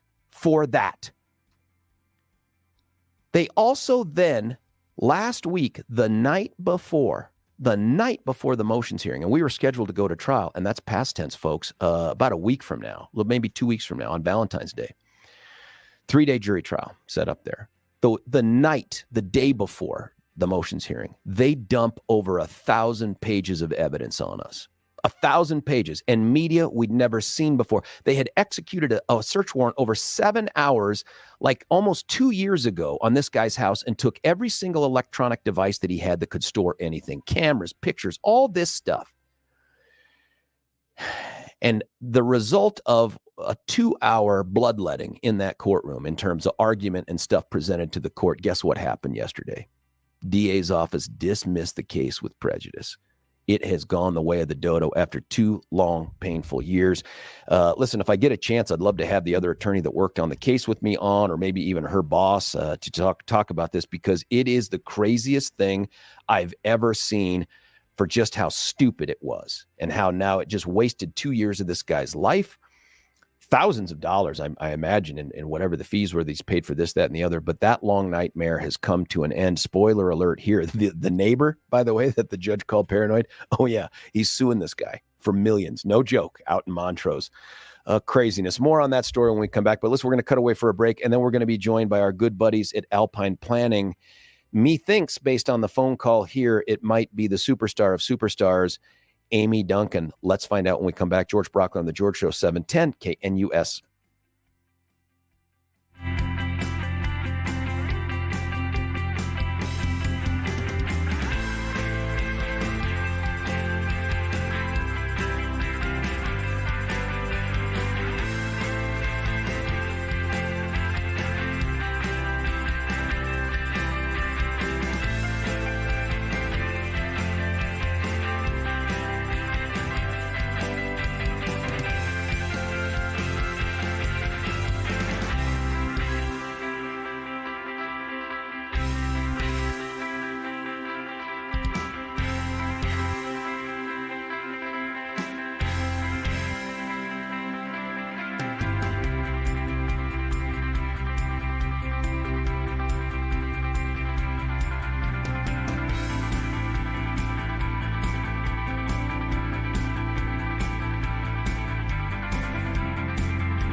George Brockler back with you here on 710 KNUS, going right to the VIP. She's gone. Buddy, we lost Amy. Somehow we have lost Amy Duncan. She's calling back in. I imagine she probably just got tired of listening to the nothingness. Amy Duncan, happy Friday to you, and please make us smarter. Morning, George. Happy Friday is right. Sorry, I got caught in some quiet vortex there. Yeah, us too. It's buttons. It's probably me pressing buttons. There we go. Well, happy Friday, sir. We made it. Billy spinning the killer tunes. Boom! All right. Yeah, right. Taking a look at numbers this morning. What a couple of days we've seen. So right now we got the Dow off about 160, S&P off 35, NASDAQ down about 116. Coming off the jobs report that was released this morning. Huge just an jobs incredible report. Number. Yeah, right. 517,000 jobs added in January. But that's up from only 223,000 in December. And right now, I think the way the markets are digesting this is actually kind of a good thing. Although buckle up for what could be a very volatile Friday. Of course, things are negative because of the fact that this, bodes most people to feel that the Fed will continue to hike rates. Taking a look back real quick, George, yesterday was a huge day on markets, right? The NASDAQ was up 3.25%. The S&P was up 1.5%. Amazon alone was up 7.4% in one day on Thursday. So, Brian and Gabe and I always talk about the roller coaster. I think people need to continue to stay prepared for that. Yesterday, we saw Apple and Alphabet that both missed expectations. But on the flip, again, Yikes. Amazon beat revenue expectations. Clorox, we're still seeing strong earnings numbers. So I think the moral of the story is, the Fed released their figure on Wednesday, quarter point interest rate hike. We're trying to tell our clients right now, be prepared for a couple of things. Number one, a couple of more months of continued rate hikes. And number two, starting late spring and early summer, we're all going to have to brace for just the extreme negativity, the political back and forth we approach the debt ceiling conversation again. This will be a big one. And I think, the earlier people set their expectations, the better, because the negativity is going to be extreme, talking about cutting Social Security and all the fear factors that the media is going to play. So we'll keep it light on a Friday. Is that keeping it light? Listen. Well, you know what I mean. The good news is... I was going to go a different direction on you, George, but I think we were real late coming on. It's my fault. It's my and fault. You got callers backed up. It's my fault. 53-year low unemployment rate. That's the good news. That's it. And we may very well miss a recession. That's awesome. Alpine Planning Group is a comprehensive financial planning firm committed to improving your long-term financial success. Investing is a matter of trust. I trust Amy and Gabe and Brian, and they are prepared to earn yours. Call them today at 303-843-0918, 303-843-0918. Have a great weekend, Amy. Talk to you on Monday. You too, bud. Thanks. Securities and investment advisory services offered through Woodbury Financial Services, Inc., member FINRA SIPC and registered investment advisor. Alpine Planning Group and Woodbury Financial Services, Inc. are not affiliated entities. 14 West Dry Creek Circle, Littleton, Colorado, 80120. Donald Trump back in the news on our brother Hugh Hewitt's station just yesterday. Stick around to hear that. It's George Brockler on The George Show, 710 KNUS. Want to take your favorite radio station wherever you go? Well, now there's an app for that. No matter where you are, stream your favorite shows. Tap the app to listen to podcasts. Talk back to your favorite local hosts. At the tone, leave Set your alarm. All in the palm of your hand. iOS and Android. Google Play.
George Bracco right back with you here. You are at the halfway point of the George Show on Friday, which means 2 hours left until we turn it over to a guy named Chuck Kirk.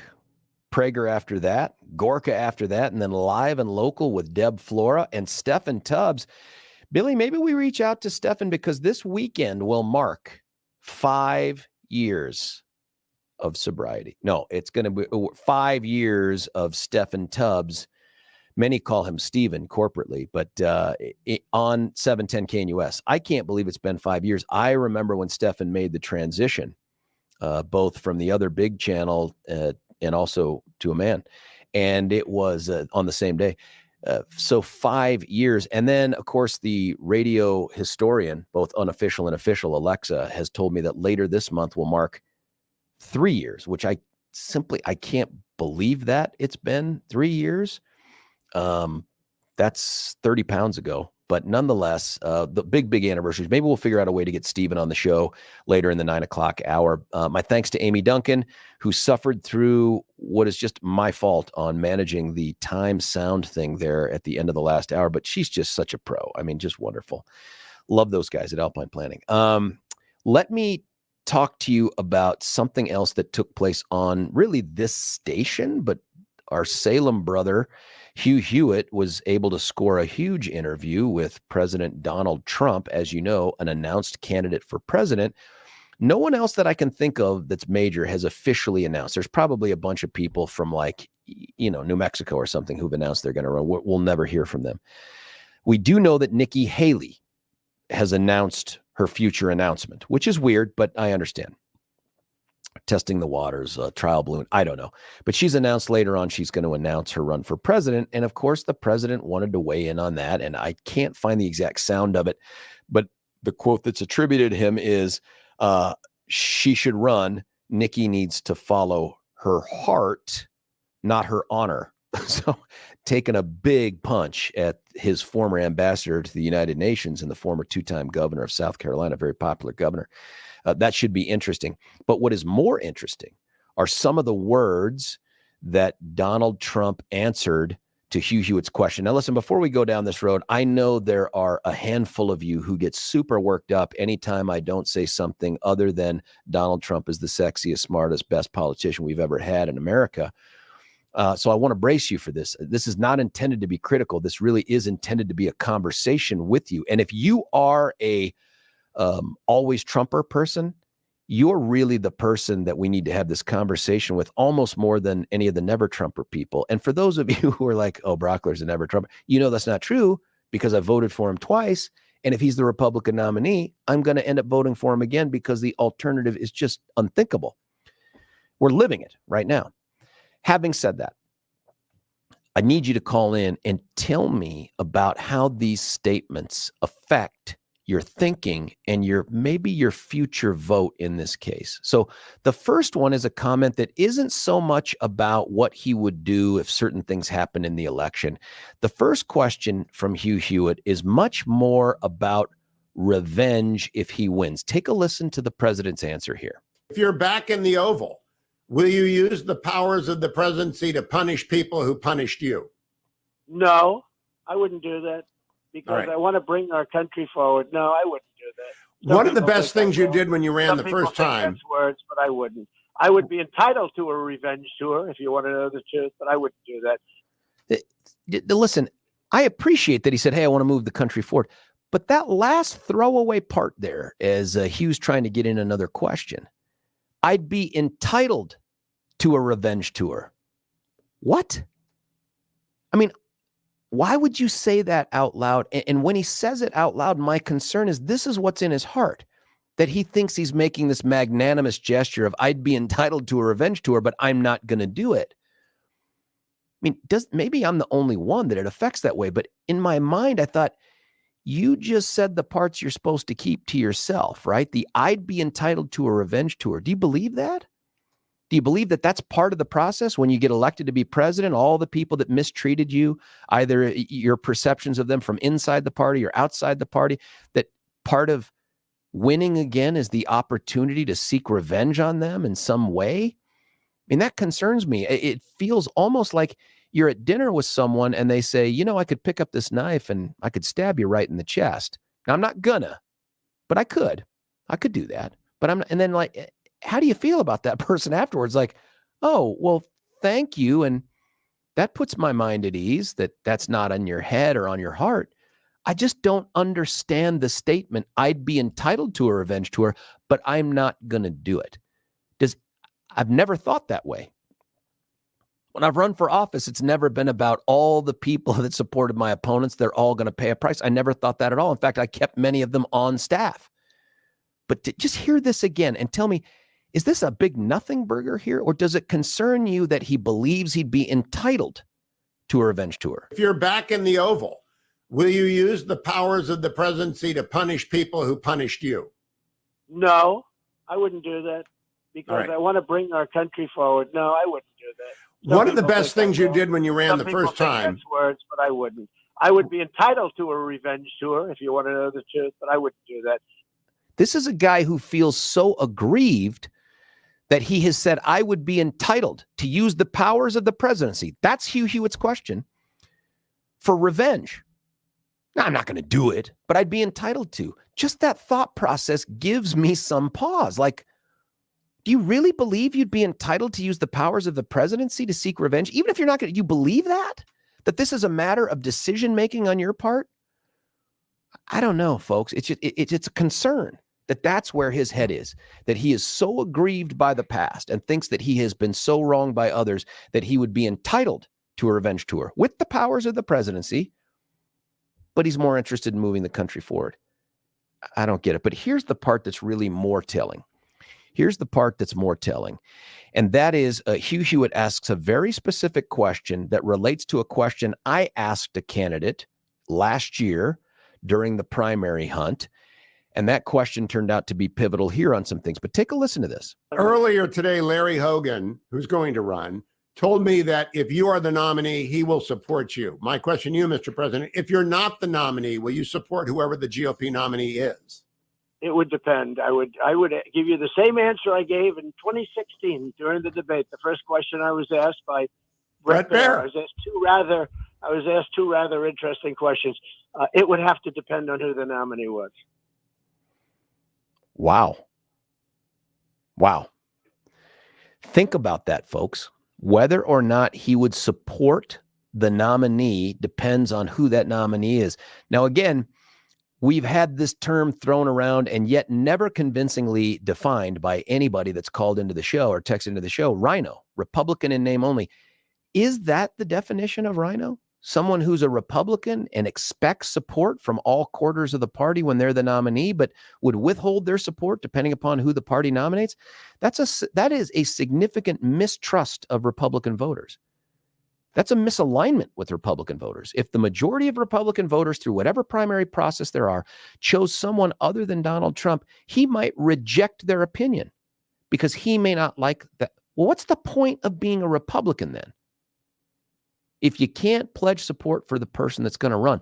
Because remember, this is a guy that's hugely influential, even out of office. After everything that's gone on, still hugely influential. And to withhold his support from the Republican nominee would be damaging to that Republican nominee. So this is what would happen, folks. If he withdrew his support or withheld his support from whoever the Republican nominee was, it is a very safe bet that whoever the Democrats put up would win. Like, this is an all hands on deck election in 2024. I mean, is that the right answer? You remember, I asked Ron Hankschwanger, at our Republican Rumble up at the Stampede during the primary thing, and I asked the same question of Joe O'Dea, and that is, will you pledge to support the Republican nominee for the U.S. Senate? Ron Hanks said, yes, no equivocation. Yes, I will. I asked Joe O'Dea, and Joe O'Dea tried to be cute with the answer, and he said, well, I intend to be the nominee, so yes, I'll support me. And I wouldn't let him get away with it. And I pinned him down and said, will you support whoever the nominee is? And he said, yes, both of them did. And then we know what happened. Ron Hankschwanger at the end not only didn't support Joe O'Dea, he opposed him publicly and supported some other guy who had no chance of winning, but only a chance of taking votes away from Joe O'Dea. And so now we have the president of the United States, who I voted for twice, saying, you know what, I'm competing for the nomination, but if I lose it, I'm not sure I'm going to support the person that defeats me. I'm not sure I'm going to. Is that right? Are you the same way? Are you a person who said, I'd vote for Trump if he's the Republican nominee, but I'm not sure I'd vote for whoever the Republican nominee is if they're not Trump? 303-696-1971. I want to take you back to his statement back in 2016, because remember, he said, I'm going to give you the same answer I gave. I have the same position from 2016. Well, this is what he said back in 2016. This is as reported by, it's a Politico article that's quoted in this New York magazine. Here's the quote. I'm watching television and I'm seeing ad after ad after ad put in by the establishment, knocking the hell out of me. And it's really unfair. This is a quote he gave to MSNBC's Morning Joe 7 years ago. But if I leave, if I go, regardless of independent, which I may do, I mean, I may or I may not. But if I go, I will tell you, these millions of people that joined, they're all coming with me. That's the position he referenced with Hugh Hewitt. Listen to the answer again. Earlier today, Larry Hogan, who's going to run, told me that if you are the nominee, he will support you. My question to you, Mr. President, if you're not the nominee, will you support whoever the GOP nominee is? It would depend. I would give you the same answer I gave in 2016 during the debate. The first question I was asked by Brett Baer. I was asked two rather interesting questions. It would have to depend on who the nominee was. Now, listen, some folks have been texting in about this, and somebody texts in, again, clearly an always Trumper, that says Trump said, it depends on the nominee. Once again, Trump's honesty bothers you. It absolutely does not bother me. I'm thrilled that he came forward and told us what's on his heart, which is, it's so much about me that if I'm not the nominee, I may not support who is the nominee. No, I appreciate that honesty. What I don't appreciate is the disloyalty. This is a guy that commands loyalty from others. My God, he just attacked Nikki Haley's honor in announcing she's going to run for president. And so what he's announced is, I may not support the party who I seek their nomination. Someone else who's doing the same thing I am, if they defeat me in this, if more Republicans choose them than me, I may not support that nominee. It's not the honesty that bothers me. It's the willingness to make this veiled threat that you and I both know no Republican wins if Donald Trump opposes them in the general. It just isn't going to happen. No Republican's going to win. I think even if he withholds his support, who's the team player here? Who's the person that best embodies the idea of being even a part of a party, for God's sake, let alone the Republican Party? Who's the rhino? It bothers me that he would throw out that veiled threat. Here's the other problem. There's recent polling out there that shows that 28% of likely Republican primary voters would vote for Donald Trump even if he ran as an independent. Well, folks, that's the gateway to President Kamala Harris or President Pete Buttigieg or President Joe Biden. You okay with that? Would you do the same? Would you follow the president out of the Republican Party into an independent party? I mean, listen, I really do appreciate the honesty. I think the things that he says he really believes, I believe that. But this is the end, man. This is us not just losing the presidency, but all those other down ballot races like the one below it, which is called U.S. Senate. Now, we won't have a Senate race here, but there are a ton of Democrat vulnerable seats that are up in the, we have another chance to take back the Senate. That kind of thing right there would sink our chances. Do you agree with that? Do you agree with President Trump that it depends on who the Republican nominee is? Would you support a Republican candidate who during the hunt for the nomination says, oh, I trust your judgment, I love you, I want your support, but if you don't support me, I may not support the person you voted for?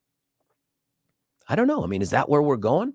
Does anybody believe that if Donald Trump runs as a third-party candidate, that either the Republican or Donald Trump could win the presidency? I don't. In fact, there's no math on the planet Earth that makes that real. I don't care if you forget to carry the two or not. There's no chance the Democrat loses if Donald Trump runs as an independent. Zero chance. None at all. I'm not even sure he does as well as Ross Perot, but it kind of doesn't matter. Ross Perot gave us Bill Clinton. What do you think about that? 303-696-1971. Joe dropped off, but we have Brandon. Brandon, what are your thoughts on all this?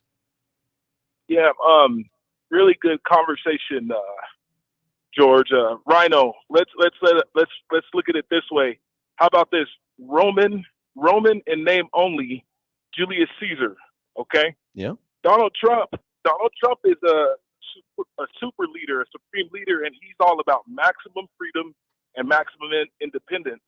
And he's not going to be tied into Republicans. So I think it is risky what he's doing, the game he's playing. I don't necessarily agree with him, but I understand what he's doing, and he's just got that mentality where, hey, I'm going to do what I want to do, and if you guys are with me, you're with me. If you're not, you're not.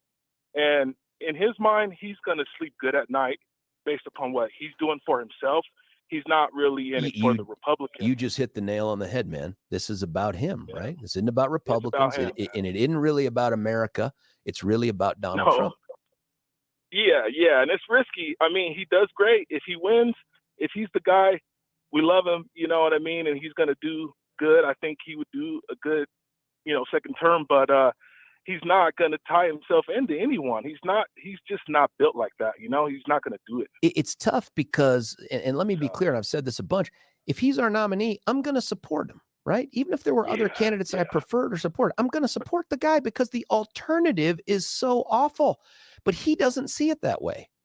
The alternative that he's afraid of is somebody not him has a shot at the brass ring. And that's what concerns me about this. One other thing, man, and I appreciate the call, Brandon, to get us kicked off. You said he's all about maximum freedom. I do think he's about far more freedom than anyone on the other side of the political aisle. But remember, he's also the guy that after one of the mass shootings came out and said, I like red flag laws. I think we need red flag laws. Well, that could be a problem, right? I mean, there are some red flag laws that could exist that might be able to protect due process and the Second Amendment. We just haven't seen them yet, right? So I don't know. I want him to be a team player, and maybe he has the best shot at being the nominee. But the idea that he teases the fact that, hey, if I don't get my way here, I may go somewhere else or I may sit on my hands. It's just problematic for me. Do you think, Brandon, that makes him a rhino?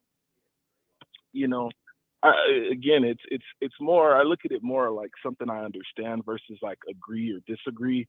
His profile is different. And I mentioned, Julius Caesar. Another example would be somebody like Kobe Bryant, right? Yeah. Like Shaquille O'Neal said that Kobe said, there's no I in team, and Kobe said there's an ME.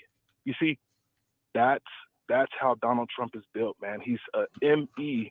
And he's like, do you like that, or do you take that as, hey, it may be a character flaw, but he does so many other good things, I'm willing to accept that? That's where I'm at, to be honest. I think when you think of some of the another way to look at it is when you look at some of the other leaders in the international arena and the way they think, Kim Jong-un, Trump is that type of, still on still. He's the type of energy that can compete with those type of thinkers. And so I'm not saying, that's the way we want to go as a country or anything. And I don't know that it's sustainable, but he's built like those other people. Doesn't that freak you out to even say that? To list off people and be like, Putin, I hate to say it. Kim Jong-un, Trump. I mean, it's like, I hate to say it. I'd like to not be in that list.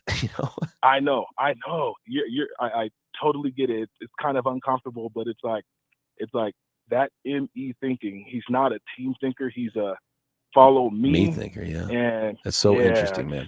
So interesting. Brandon, great phone call to get us kicked off. By the way, referencing Kobe Bryant, Graham and I sat down and watched the other day a documentary on the Redeem team. It's fantastic, man. If you'll remember that, Coach K, LeBron, Kobe, it's a fantastic story, and it really does give you a different perspective of Kobe, at least the way they present the thing. It's kind of cool. You should get a chance to go watch it. The other thing we referenced during Brandon's call was red flag. It's just ironic in a way, maybe coincidental, because today is the kickoff of the granddaddy of them all in terms of gun shows in Colorado, and that's the Tanner Gun Show. That's this weekend, folks. Today, tomorrow, and Sunday. if you're somebody that looks at the future of legislation in Colorado, you've got to be particularly freaked out that in the near term, your ability to obtain firearms and things to protect you in your home and on your person and elsewhere is going to be pretty cut back here. I promise you there's going to be a bill that gets passed that limits your ability to access what is legal and constitutional right now. Tanner Gun Show is the place to go and get yourself set up for that impending legislation. They have all types of new, hard to find, used guns, knives, ammo, AR accessories, hunting supplies, concealed carry classes, which are a must, and a ton of cool stuff you can't find anywhere else. 30% off 600 vendor tables. Here's the cool thing. Starts today, 3 to 7. Tomorrow, 9 to 5, Sunday 10 to 4, all at the Crown Plaza. And parking is always free at the Crown Plaza. You can get your tickets at the door for sure, but you can also get your tickets online. TannerGunShow.com. That's TannerGunShow.com. We have one line open. It is Brandon's 303-696-1971. Let's have this conversation. Michael, Frank, everybody else, I promise to get to you as well as the 8 trillion texts that are pouring in right now.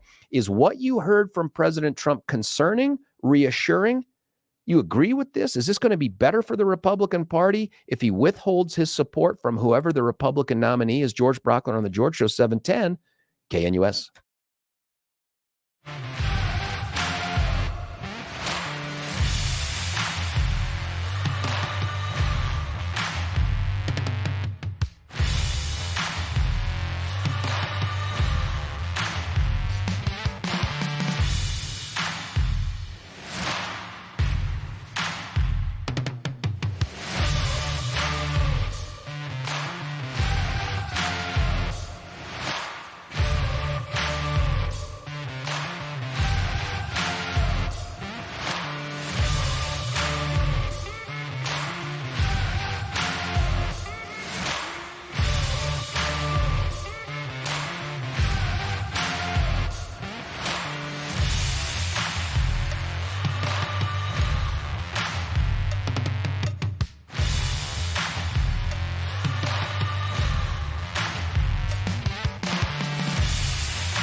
George Brockler back with you here on the George Show 710 KNUS. We have full lines. You keep trying. I'll let you know when they come open. We've had some texts. Here's some. This is all one person texting in, but let me see if I got this here. Obviously, I support. Here's what's wrong with loyalty? Yeah, I don't know. Why can't Trump be loyal? It's a great question. Obviously, I support Trump. If he's not the nominee, I will only support an America First candidate because you want to see the Democrats win. I'm sick of and tired of supporting these mealy-mouthed, I think you meant mealy-mouthed, backboneless Republicans who support the Democrats' lying rhinos. 86 Dems didn't vote for the anti-socialism bill. Talk about that. No news on how many Republicans voted with them. I'm sure they were our rhinos. I asked the question, what's a rhino? We still have never had a very good definition. I really had hope for the future of Colorado. Now I'm seriously contemplating leaving my beloved home state in the name of freedom. Tit for tat, entitlement, and ego. Somehow these have become desirable traits in people.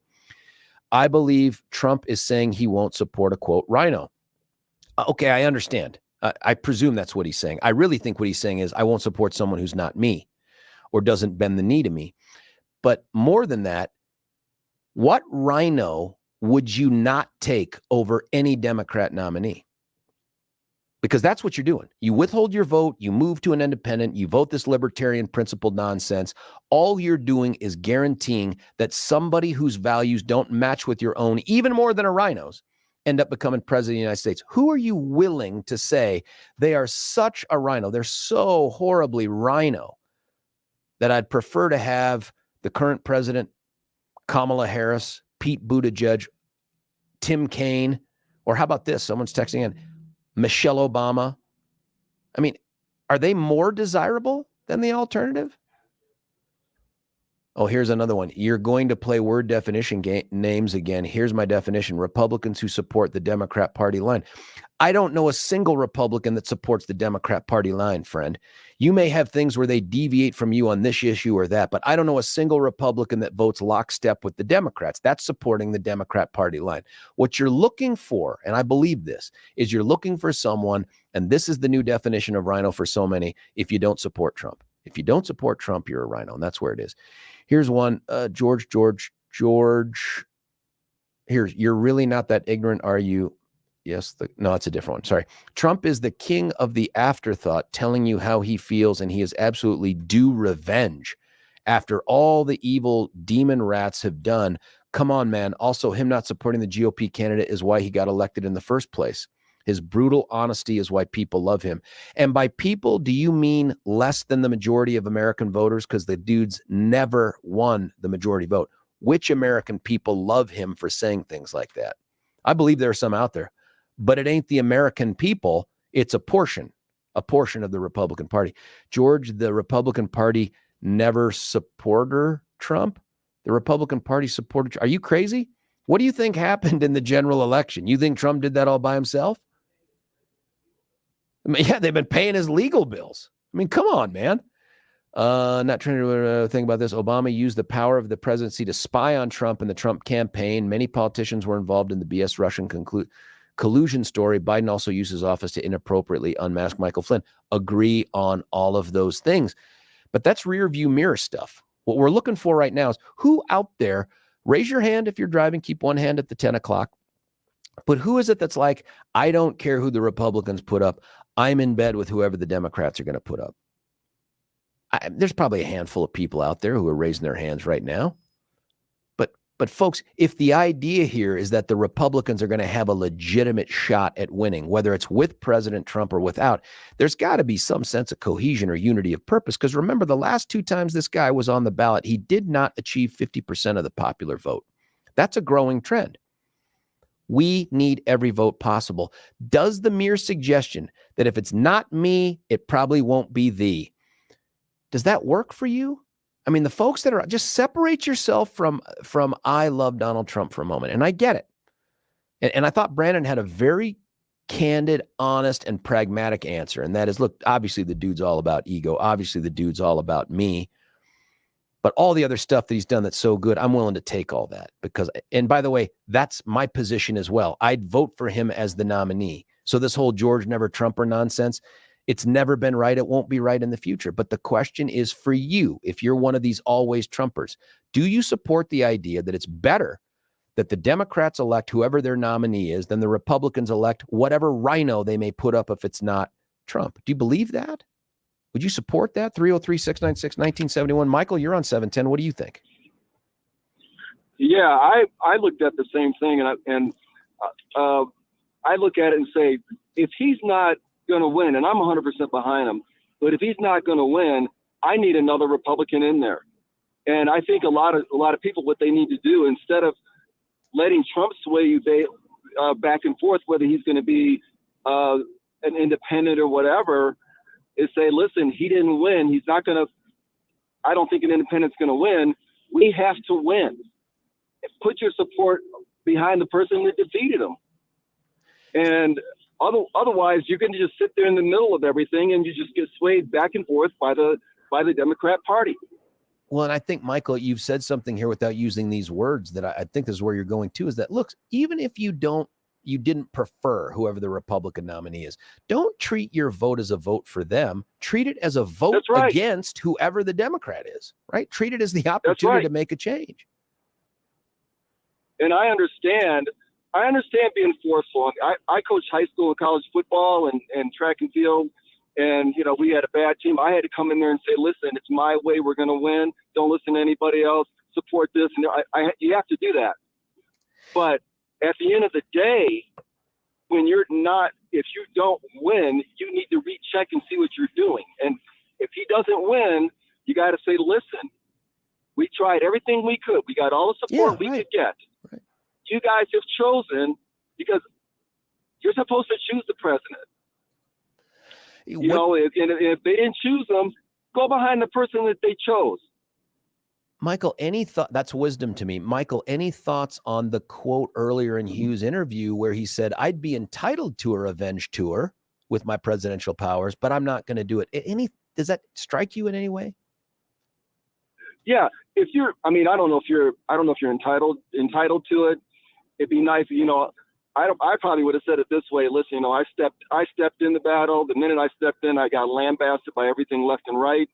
Give me a shot. Get behind me. Give me a shot to do it the right way. Let's everybody get in there and fight. Let's fight together. But at the end of the day, if they say, I don't think you're the guy, you need to get behind whomever it is. That makes a lot of sense to me. Michael, I worry that even the comment, I would be entitled to a revenge tour, just articulating that. And for folks out there who are like, he's brutally honest, we love it. It would then cause me, if something were to happen to people that were opposed to him and he took action against them, it would instantly become a reason to speculate that he did it for revenge, right? Like, I'm entitled to one. I'm certainly entitled to one. It's like, based on what? Who's entitled to revenge?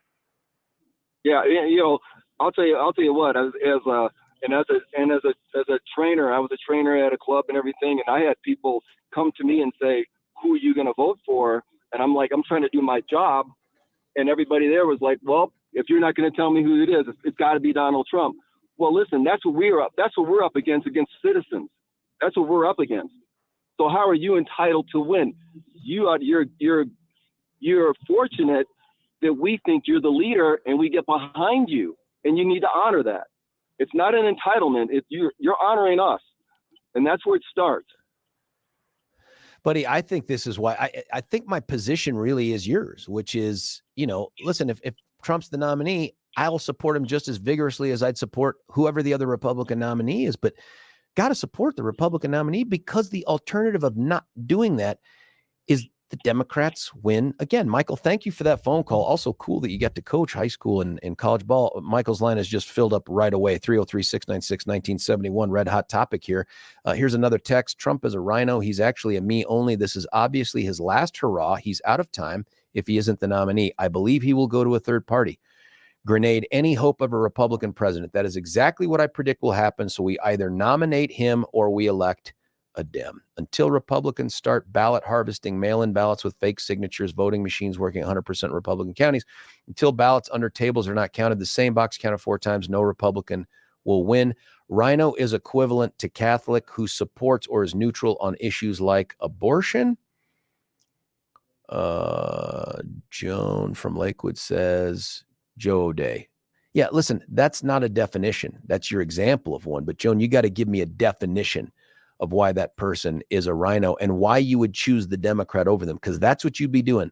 A vote for a third-party candidate, and I don't care who it is a vote to elect whoever the Democrat nominee is. You're going to have to convince me the numbers are out there that prove me differently, because I'd be willing to bet a significant amount of money on that outcome. We're going to get to do DraftKings with that, including with that, we'll also do the weather on that particular day. 303-696-1971.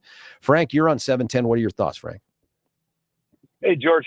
Hey, I want to start out, comparing somebody who is a rhino to somebody, a Catholic who would drift from certain doctrinaire positions of Catholicism is ridiculous. Politics is not doctrinaire. Religion is. So let's start comparing apples to apples. But I don't, Donald Trump, eventually if you let people talk enough, and Donald Trump doesn't have a problem with that, they'll eventually tell you who they are. And that's exactly what you just heard on that snippet from Hugh Hewitt. He says he would not go on a revenge tour. And in the next breath, he says, although he'd be entitled to one. Does anybody with a straight face believe that Donald Trump would not seek revenge, given that statement? He hasn't done anything in my observation to think that he can be truthful. I think he's told you exactly what he would do. He would feel entitled and he would go on a revenge. And Frank, interestingly, in that same day that he makes that comment to Hugh is the same day his pick for U.S. ambassador to the United Nations, he ends up saying Nikki should get in the race. She needs to follow her heart, not her honor. Now, that's not an act of revenge, but this is a dude who has no problems. If he doesn't think you're going to bend the knee, man, he will throw a punch right into your face. And that's what he did with Nikki Haley. Why do we think that his words are, I don't understand, aren't a sign of what's going on inside his chest? You're 100% right. That same statement tells you, once again, people will tell you where they are if you just let them talk. And that's exactly what he said, the thing that he thinks people want to hear, which is, I think Nikki Haley should follow her heart. And then he turns right around and says, and not her honor, which is, of course, to say she's a dishonorable person. And once again, why would anybody think that this guy isn't going to just, if Nikki Haley were in a debate with him or something like that, why he would treat her with any level of respect, which he's shown he can't do in debates anyway. He's going to melt down and create a problem. That's what he's going to do. For a couple of questions. If Trump were the nominee, though, would you support him? Would you vote for him? I would certainly not support him, but I'd probably end up holding my nose and voting for him, or just not voting for president, because I can't. Look, if the system is coughing up Joe Biden or somebody like that versus Donald Trump, the system is messed up. And I don't know if I want to participate in such a system if this is the candidates that we get handed to us. I don't know what I'd do. I'd have but to Frank, really, and I say this to anyone else who thinks, hey, I can't bring myself to do it, I'd sit this out. That is 100% a half vote for the other guy, because you don't. I recognize that. That's tough, man. I recognize that, but I also think there's kind of a point where you have to hit rock bottom before you can get it figured out. I mean, I don't know. And maybe that is how you get to rock bottom. I could probably rationalize it that way, or jump through my rear end to rationalize it. I don't know what I'd do. I got to say, hope it doesn't get there. Short of some other revelation, I'd vote for him. The alternative has proven to be so risky for the current and future America, the one I want my kids to grow up and have families in. The idea of doing it again, another 4 years, or maybe with someone who could serve 2 consecutive terms, especially with the condition of the Senate. Buddy, it freaks me out so much. I have no problems making my vote against someone else rather than for them. I can wrap my mind around that. I'll tell you, I mean, when was the last, I'm trying to think. I mean, the last several election cycles, I find myself voting against people, not voting for anyone. And it's really a problem. And I think it is. I think people have to get their heads screwed on what politics really is. And it's an art of compromise. It's not I think all these people trying to define rhino are basically saying, if you're not 100% doctrinaire, you're the enemy. And that's absolutely not politics. I mean, it simply isn't. And you're right. That's where we're at. I don't know how. I mean, did all these people like flunk civics or something? I mean, I don't understand it. No, we need a refresher course if that's the way they think. Such great comments, and ones that I think people are going to want. And even the folks that don't agree with you, Frank, or me, I know it's going to start a great conversation. So thank you for doing that. Frank's line is open at 303-696-1971. We're going to cut away for a break here, but let me just say it's true. We have gotten to a place where the cult of personalities thing is real. We've gotten to a place where we've convinced ourselves that we are the possessors of the principles that are truly Republican. And anyone who deviates from that is no longer on our team. And we don't want them on our team. We don't care about their opinion on candidates. My God, we certainly don't want them to be candidates or nominees. But sure enough, once we get the person we want that we think is best, we expect you to show up and support them. That's a real tough position to put people in. Because I think that's more vinegar than honey. And right now, what the Republicans are in desperate need of is honey.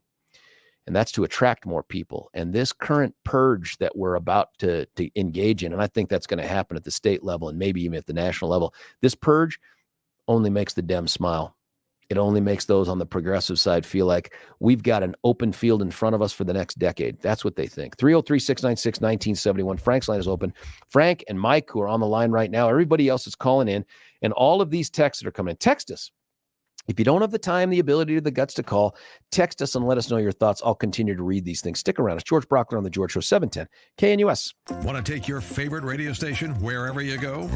Well, now there's an app for that. No matter where you are, stream your favorite shows. Tap the app to listen to podcasts. Talk back to your favorite local hosts. At the tone, leave a message. Call the show. Set your alarm. Enter contests and win prizes.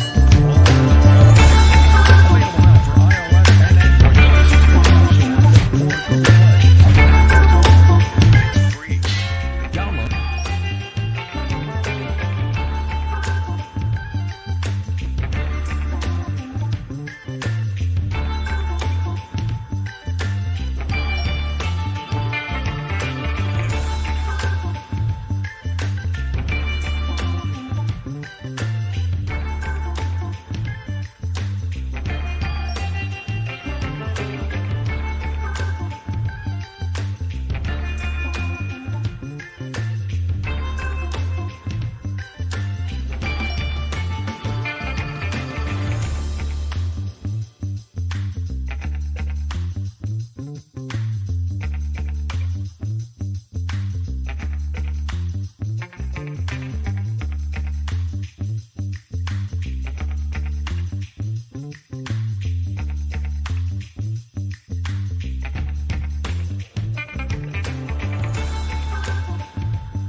Earlier today, Larry Hogan, who's going to run, told me that if you are the nominee, he will support you. My question to you, Mr. President, if you're not the nominee, will you support whoever the GOP nominee is?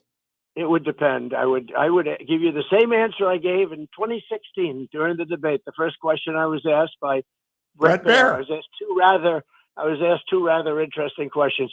It would have to depend on who the nominee was.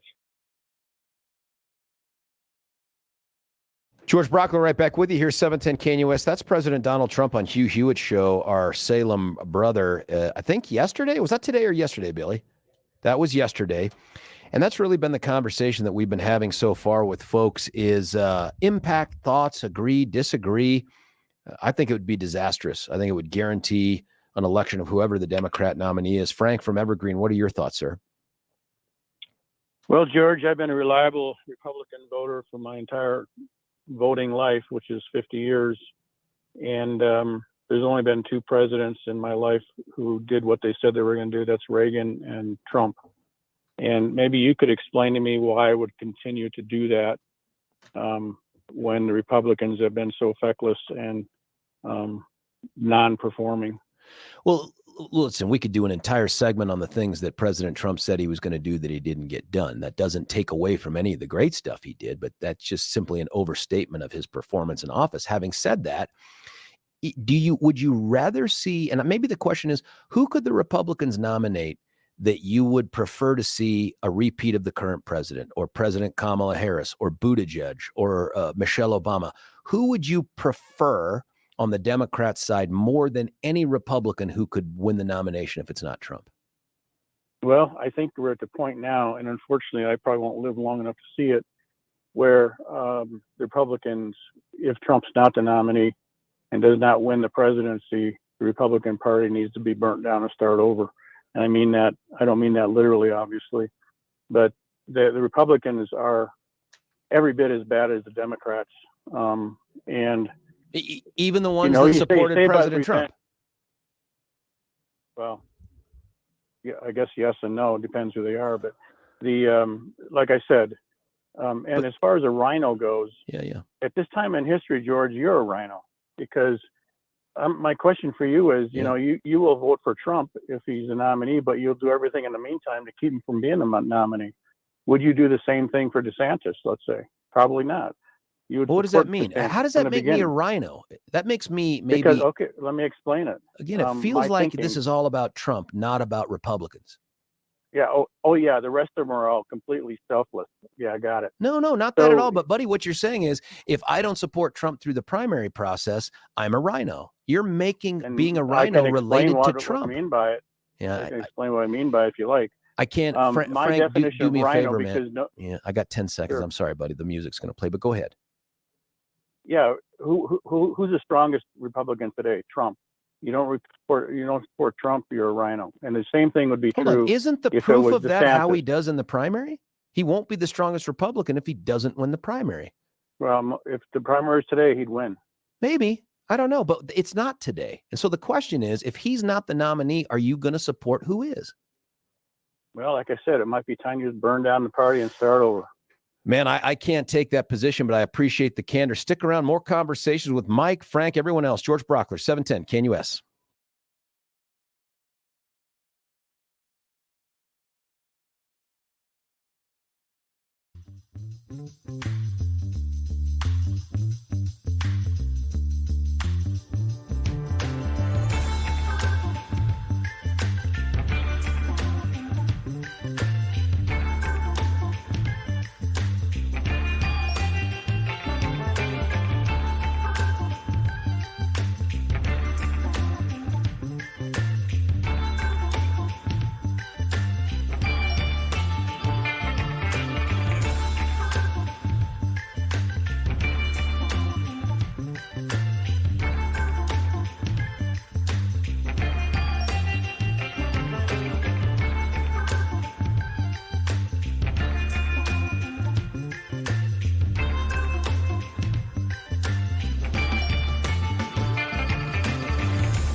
I suppose it is just straight up coincidence that the immigrant song from our buddies at Led Zeppelin is playing to bring in this next segment, George Brocco on the George Show, because the topic that's carried us over from the 8 to the 9 o'clock hour has been about President Trump and some comments he made on our brother's show, Hugh Hewitt.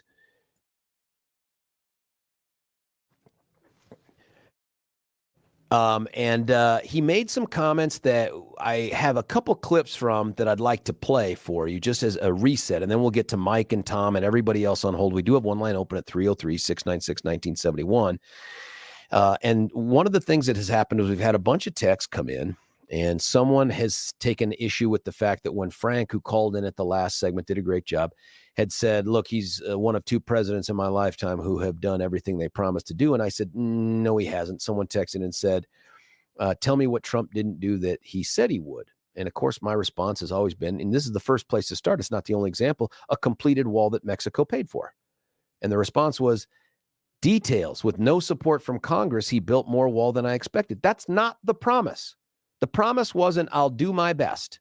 The promise wasn't, I hope Congress doesn't trip me up. The promise was, elect me and I will get the wall built. And oh, by the way, Mexico will bring up a giant check or whatever it was he used to highlight. They will pay for the wall. Neither of those things happened. Now, you can say Congress tried to thwart him, but man, a good leader, a good president gets Congress to bend to his will or reach a compromise that allows him to get in the end zone. So let's not pretend here that this guy accomplished everything he promised to do. But it's just interesting that the immigrant song starts us off. Now, listen, here are the two clips that we're talking about from Hugh Hewitt's interview with the president yesterday. One is not about the election as much as it is about what happens afterwards. And I'm telling you, I have grave concerns about a guy who would articulate these words right at the end, Listen to this. Hey, Billy, I'm playing that sound and it ain't playing, buddy. Can we start it over? If you're back in the Oval, will you use the powers of the presidency to punish people who punished you? No, I wouldn't do that because right. I want to bring our country forward. No, I wouldn't do that. One of the best things you did when you ran the first time. That's words, but I wouldn't. I would be entitled to a revenge tour if you want to know the truth, but I wouldn't do that. That line right there is just a concern for me. And the concern is, here's a guy that believes, in response to a question about would you use your political powers for revenge, that he would be entitled to. I'd be entitled to use my presidential powers for revenge. But don't worry, I'm not going to do that. That just tells you something about what's going on between this dude's ears and behind his chest plate, man. This guy believes who is entitled to revenge? I mean, in life, let alone politically. Who believes they're entitled to revenge? But don't worry, I'm not going to do it. I don't know, man. It's just another insight into the character of this guy that causes me concern. Would you have answered the same way? Do you believe that the president is entitled to use powers given to him by America for revenge? Because that's what he said. I'd be entitled to do it. I don't know, man. It's a real concern for me.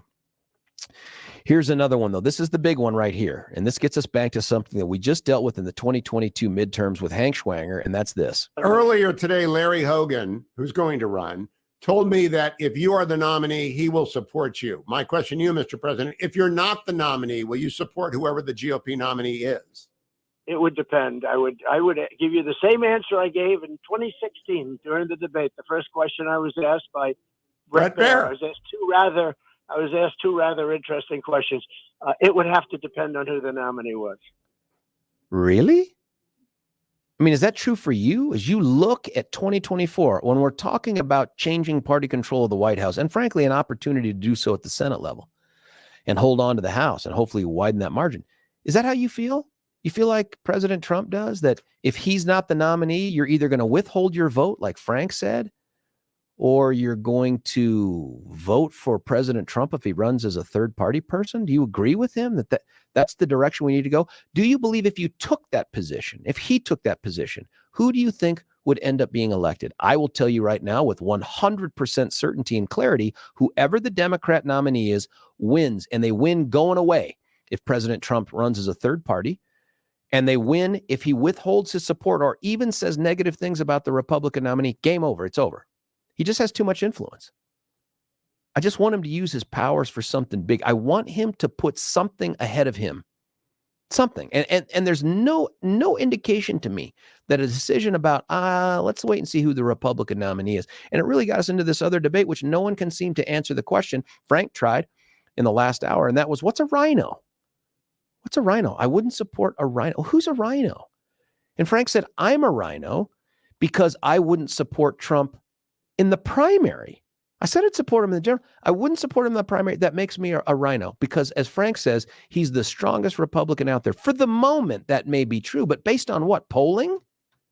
Name ID? I mean, we have a primary process for a reason. I don't understand the thought process. Help me get there. Mike, you're on 710 KNUS. What do you think, Mike? I agree with Frank. Politics is a compromise. You know, Donald Trump stands for what he stands for, and he doesn't give a hoot, doesn't have to give a hoot, and shouldn't have to give a hoot about grouping up with Republicans or Democrats. I mean, because again, politics is a compromise. That's all it is. And guess who wins with a compromise? So guess who always wins with a compromise? The weaker side, the worst side, the evil side. So it's an all or nothing proposition for you. It's just brute force. It's all or nothing. Well, it's not brute force. It's just, you know, sometimes people want to believe in independently what they believe in, and independent. And Donald Trump saying, okay, when he won the 2016 election, they asked him about Hillary Clinton. Are you going to go after Hillary Clinton, all the emails, all the stuff? No, I'm not. And he didn't. He could have. Did he? No. You see, the Democrats, that's a Democrat game, is to go after people, is to lie, is to bring up racism, to bring up nothing but BLM over and over, victimization over and over again. That's a Democrat game. So no, he's right. He's not going to play that game, because whether he wants to help this country go forward or not, he's not playing that low-life, trashy game that the Democrats know how nothing but to do is play. Yeah, but Mike, let me say this. I appreciate everything you're saying about the Dems. I do.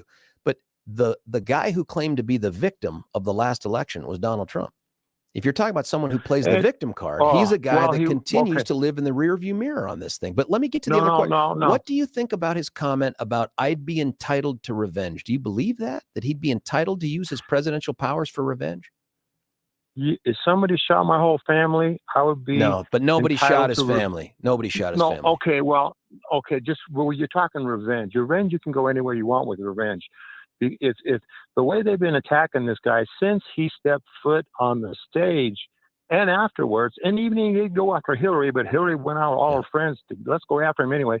They're dirty. The Democrats are dirty. So he would be entitled to revenge with all the his stuff presidential they've done powers. with him. He'd be entitled to use presidential powers to seek political revenge on people who opposed him, people who maligned him. Really? He has a right. No, he has a reason to do that with what they have done to him the last 5 years. He does have a reason to, but he said he's not gonna, because again, that's the Democrat isn't that a game. window to his heart, man, that he thinks he's entitled to it? And Mike, you're saying I agree with him. He doesn't think he's entitled to it. He is entitled to it. Now, whether he thinks it or not, believes it or not, lets it get to him that bad. If it got to him that bad, he probably would do it, and he probably would say, "Look, I'm going to go after him." Who determines whether he's entitled to use powers loaned to him by the American people to assuage some sort of personal political revenge? Where do you get that idea? Because it's dirty politics. That's where so that it's okay comes then. from. It's dirty politics. It's not okay. No, he's talking the dirty politics language. He's talking their language. He's speaking in their language. That's how politics works. If you wanted to get revenge, he would have the rights and all the rights to do it. Who gives him that right? He's talking in their language. No one gives him that right. But he's talking in their language. Sometimes you got to speak in their language to make sense of what they're doing, to explain what a Democrat is to America, because America's so stupid they believe everything. Mike, is this, you think, how the founders envisioned the presidential office when they created Article 2, that it would be an office that people could use for political revenge? No, but politics is again, it's a compromise. So I don't understand how revenge is a compromise. I don't think they had that in mind. But how's revenge compromise? But he's not talking revenge. Again, he's talking about the whole context of what happened and what's been happening the last 5 years. He's not saying he's going to do that or wants to do that. He's just putting the whole thing in context. If I wanted to, I'd have every right to, and he would have. But do you believe that? You believe he has every right to do it? So if he decided to do it, you'd say it's okay. I wouldn't say it's okay. But he has a right to do it. Why would it not be okay for him to do what he has a right to do? If someone punches you in the face, you got a right to punch him back. That's not true. What you got a right that's to do. Not true, man. Under the law, that's not true. In a compromise, that's a compromise society. That's not a compromise society. You can defend yourself, but you don't get to take revenge on someone. That's not how our law works. That's not how society works. That may be our gut instinct. No, I know, but that's not what Donald Trump's talking literally. He's not literally saying is that the way you're putting it. You're taking but I'm just using his words. I mean, if he's got a different meaning, he can spin them how he wants. No, that he's describing Democrats, he's describing politics, the world of revenge. There's nothing but revenge and dirty games going on in politics every day. So that's just a figure of speech. It really wait is. A minute. I'd be entitled to revenge in response to the question, would you use your presidential powers for revenge, is a figure of speech? It's a figure of speech, the way he put it out there, because that is how that's just the name of the game. That's how it works. That's why he also said, I don't mean that, and I wouldn't. He didn't say I didn't mean it. He did not say he doesn't mean it. Well, you could say I'd want to shoot my neighbor if he shot my daughter, but would you really do it? Would you really mean it? No, but you could say it. Again, a figure of speech. But he didn't say I want to. It would be like you saying, if my neighbor shot my dog, I would have every right to go shoot him or his daughter. That is a completely different statement. But Mike, before I want to get to the other callers, Jim and Tom and everybody else, but I want to give you the opportunity to answer this. Do you think there's a chance in hell the Republican wins without Trump's support, or if he runs as an independent? Who wins the presidential race in that scenario? America should win. Which party wins? Is it Donald Trump? Is it the Republicans? Is it the Dems? Well, what does your head tell you? Like, I would think, like you've been saying, the Dems probably would win, but at the same time, is that a better outcome? I'm like the last guy. Is that a better outcome than if a rhino won? Maybe, because the Republicans are, because of compromise. The Republicans are compromising with the Democrats, and the Democrats are always going to win anyway in that battle. Because only they just can to be win clear, with Mike, compromise. Rather than have a rhino who you perceive as someone who may on occasion compromise with the Dems, you'd rather just have a Dem who doesn't have to compromise with anyone and can just I don't think it would make a difference. You really don't think it'd make a difference, Democrat or Republican? Doesn't matter. You can put a name on whatever you want to put a name on. It's not just a name, man. It's the Democrats. So at the end of the day, Mike, does it come down to Trump for you? It's either Trump or no one.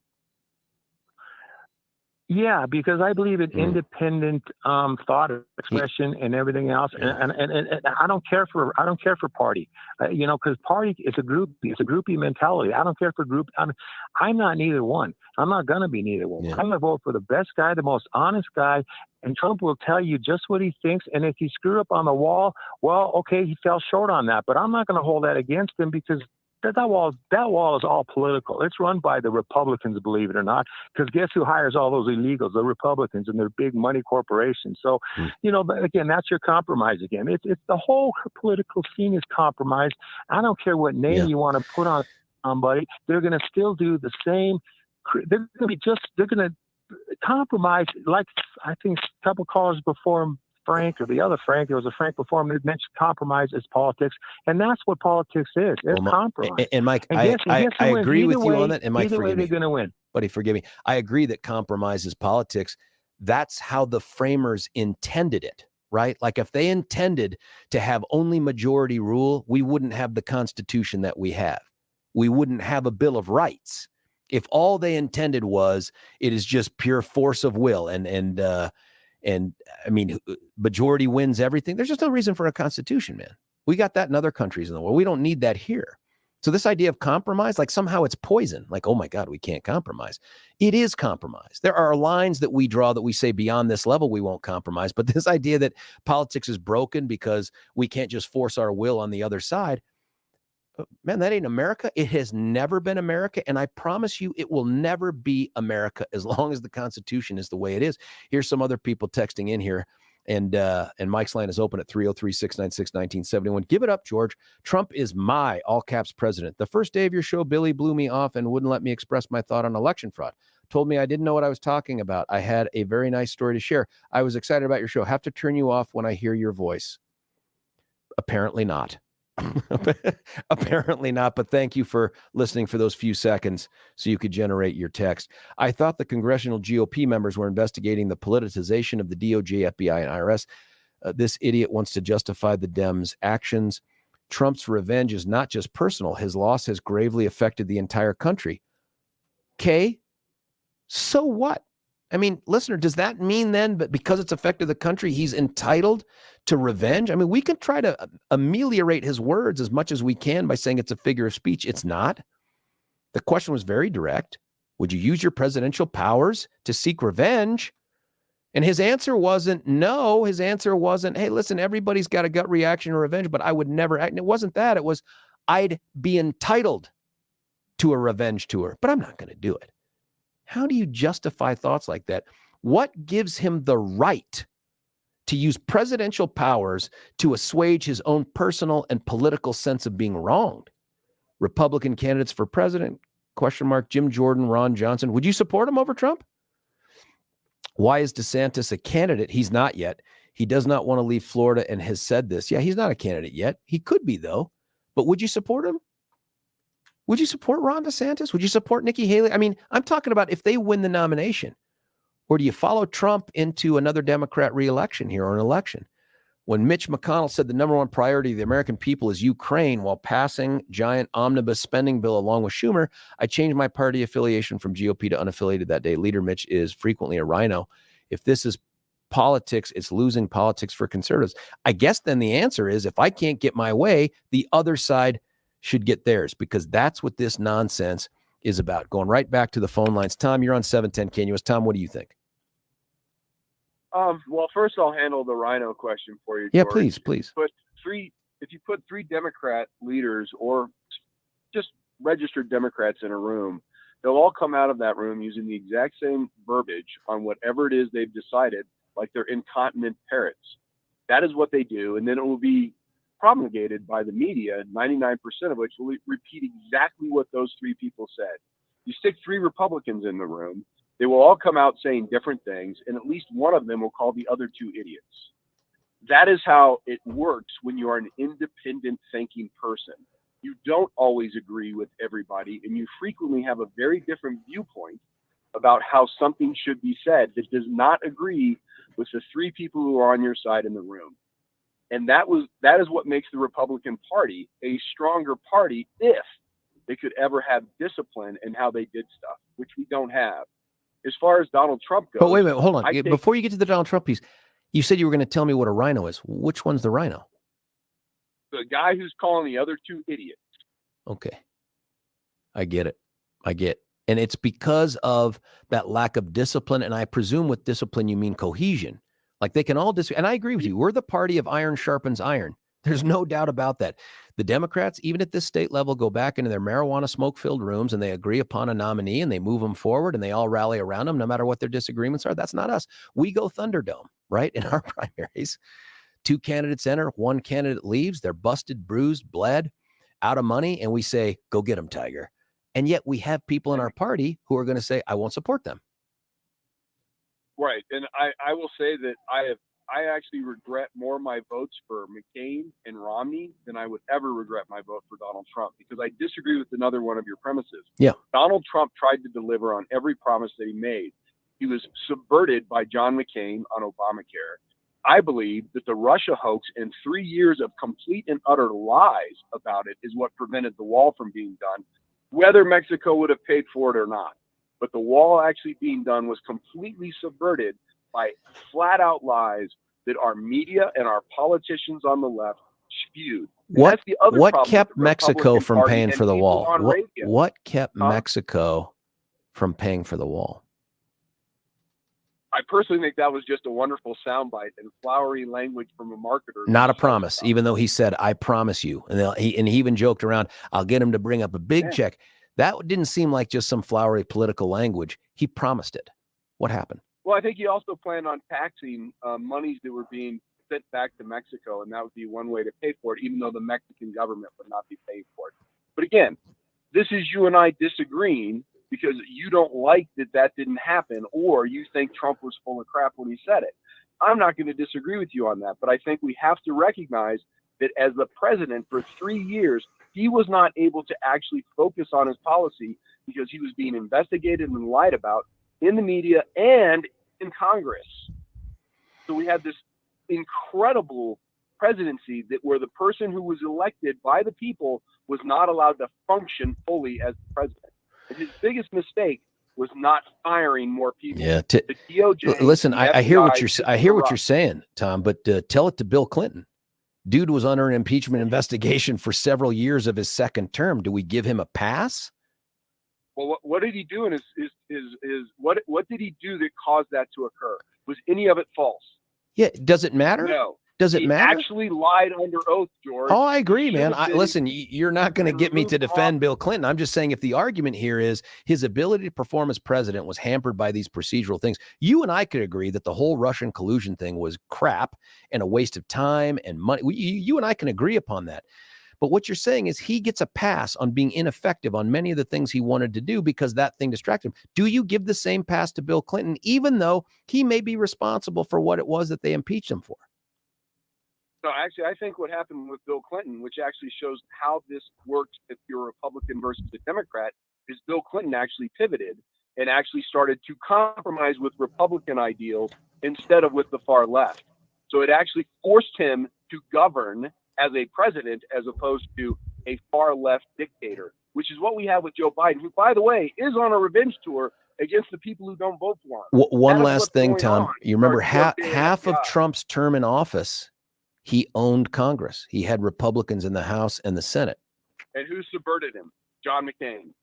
Yeah, I know, but that's always going to be the case. I mean, if the idea here is we're not disciplined, George. Yeah. Republicans refuse to get along in the same room. I didn't like McCain's vote on Obamacare. I didn't support his position on many things, but to suggest that, man, I just couldn't live up to my promises because I got thwarted by this guy. It's like, you can't just give someone a pass for that because then you have to give everyone a pass for that.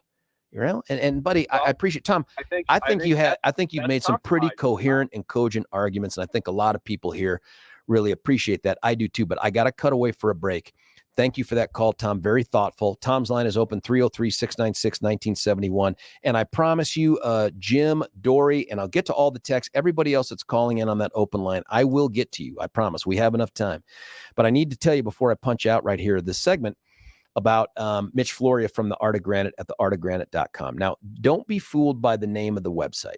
It has the word granite in it, but that's like one of it really should be the art of granite, marble, quartz, and anything else you can dream up, because that's what Mitch does at the Art of Granite. He will improve your kitchen. He will improve and Alexa told me it's not master bedroom anymore. It's primary bedroom, which I get it. We got to be PC on the bedroom countertop stuff, but your bathroom and your bedroom or anyone else's, Mitch Floria is the single place to go. And so if you're looking for someone who will give you free advice, tell you how they're going to do it, back it up with countless positive reviews on customer service, because that's where they really stand out. It's the expertise in the customer service. They don't look at you as a dollar sign. What they do is they look at you as a part of the community that Mitch has joined, raised his family in, started this booming business in, and wants to keep it going with you. So here's the deal. Here's one review. After talking to these guys for 5 minutes, you'll know they're the real deal. Their granite selection is absolutely gorgeous. I went to a ton of places before deciding to work with Mitch. Hard to find qualified people like Mitch these days. Mention KNUS. Mention us right here. You get a bathroom countertop for free with the purchase of your new kitchen countertop, or you can get a kitchen or bathroom sink for free if you're only doing one. Check out theartofgranite.com, and Granite has a T in it, but also call Mitch directly at 303-386-5919, 303-386-5919. When we come back, Jim, Dory, Jim, The text that I got to read during the break is George Brockman on the George Show, 710 KNUS. Want to take your favorite radio station wherever you go?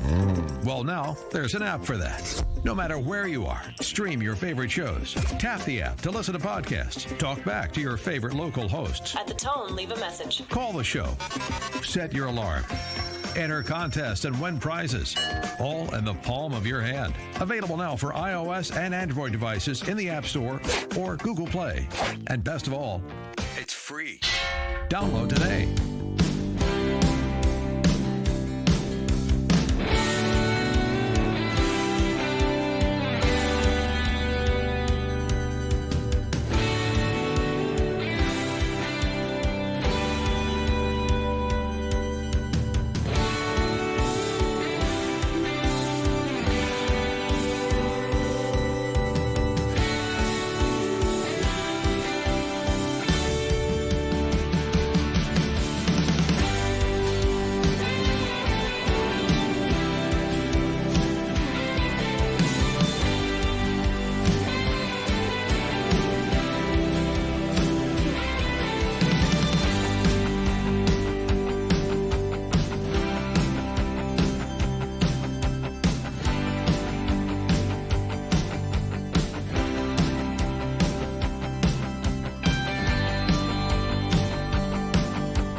you're back in the Oval, will you use the powers of the presidency to punish people who punished you?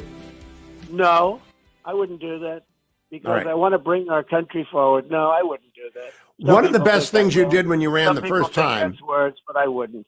I would be entitled to a revenge tour if you want to know the truth, but I wouldn't do that. I'd be entitled to a revenge tour. Here's some texts on that before I get to Jim and Dory, and Jim. Revenge was enacted on day one of JB's tour with the EOs he signed reversing all Trump's policies. Revenge was used again yesterday when the ding-dongs were removed from their committee appointments. That's all our government does anymore, wasting our tax dollars, throwing stones at each other. When elected officials are in office, when your children are born and they're still there when your grandchildren, it's time for change. Term limits must be put in place. Listen, I agree with the exasperation over the idea of revenge here, but there are folks here that are completely invested in this revenge thing. We've had people text in and say, yes, he's entitled to revenge. Here's one. Hold on here. Here's another one. Get off the fence, George. Just say you don't support Trump and leave it at that. Even if he's the nominee, just say you won't vote for him. That way you can be honest with your listeners. Dude, I don't know who you think I am or who you are, but I voted for that guy twice. And if he's the Republican nominee, given the only alternatives on the other side, of course, I would vote for him again. That's not a measure of dishonesty, my friend. You want me to be opposed to Trump because you can't stand the idea that my principle here is I'm going to pick our party over the other side when it comes to president of the United States. You want me to drink the bathwater or say I reject every aspect of him. And because I won't, you're stuck, my friend. John McCain and Paul Ryan both threw the middle finger at Trump, and he had to do many things on his own via executive powers. I said, unconstitutional uses of executive powers, is that okay? What was unconstitutional? Buddy, I don't have time to list the court cases that called into question and overturned different acts that he took with uses of money and other things, but they're all out there. You can Google them. Google Trump unconstitutional executive orders and see what pops up. I love seeing the squad throw a temper tantrum on the House. A lot of people are like, hey, talk about the temper tantrum from the squad. That's like rubbernecking something, right? Like I could put that up there. What are we all going to do? Is anyone going to call and say, I agree with them? This is a conversation that's important if we're talking about moving forward towards some sort of change in the White House in 2024. Here's another one. Give it up, George. Trump is my appreciate your. I thought that someone else said, oh, here it is. Trump's revenge is not just personal. Here's another one that said he's absolutely has a right to revenge. Maybe that's the issue, man, is that you want to see a guy who gets elected through a process established by the Constitution use powers on loan to him, not for his personal pleasure or use, but for the benefit of the country, used to assuage his own personal or political vendettas against others because they've wronged him. Maybe this is a broader discussion we need to have about, is revenge a right? I'm just talking about in your life. Is revenge a right? I mean, we had Mike call in and say, if someone punches you in the face, you have the right to hit them back. Nonsense. That is utter nonsense. That is your gut animalistic response. It'd be mine too. If someone hurt a member of my family, you're damn right I'd want to get revenge on them. But that's not society. That's not the law. Law doesn't say you have a right to revenge. It says you have the right to self-defense. What is it about Trump saying I have the right to revenge? I'm entitled to revenge. That would be self-defense. Not self-defense. And who are we becoming as a people? Tit for tat? Eye for an eye? That has never, ever, never been America. If someone did wrong to my kids and I went out and harmed them as an act of revenge, I would 100% know that I'm doing it in contravention of the law, and I would expect the law to show up and hold me accountable. I don't know. It's just kind of crazy talk here. Jim, you're on 710 KNUS. What do you think? Yeah, it sounds like first-degree revenge to me. So, you know, the D in Donald J. Trump, it does not stand for discipline. This guy has caused more problems in the Republican Party than the Democrat Party. And I think certain of us recognize that. Other people don't care, and all they really have is the word rhino to throw around. And I think rhino is anybody that does not support whatever's coming out of Donald Trump's mouth at the moment. It can be justified by someone. Well, Frank, at the end of the last hour, I think bore that out. And even though I've said repeatedly, look, if he's the Republican nominee, I'm going to support him because the alternative is just going to be so much more worse. Even though I've said that, he's like, well, you wouldn't support him in the primary, and that makes you a rhino. And I'm like, no, it doesn't. In fact, as the only guy who's, I think, on this particular thread in this conversation, who's run as a Republican every single time through the assembly process when he's won for DA and ran for Attorney General, it would be hard to imagine someone saying, you're a rhino. I'm the guy that votes for the Republican nominees, even if I disagree with them. But I think, Jim, you're right. And this is how I've felt for a while now. The people that throw the term rhino around are really saying you don't support Trump, and that makes you a rhino, as if Trump is the Republican Party. Well, and the primaries are to select the best candidate, not the only candidate, okay? So there's a lot of Trump's world that is in jail or has gone to jail.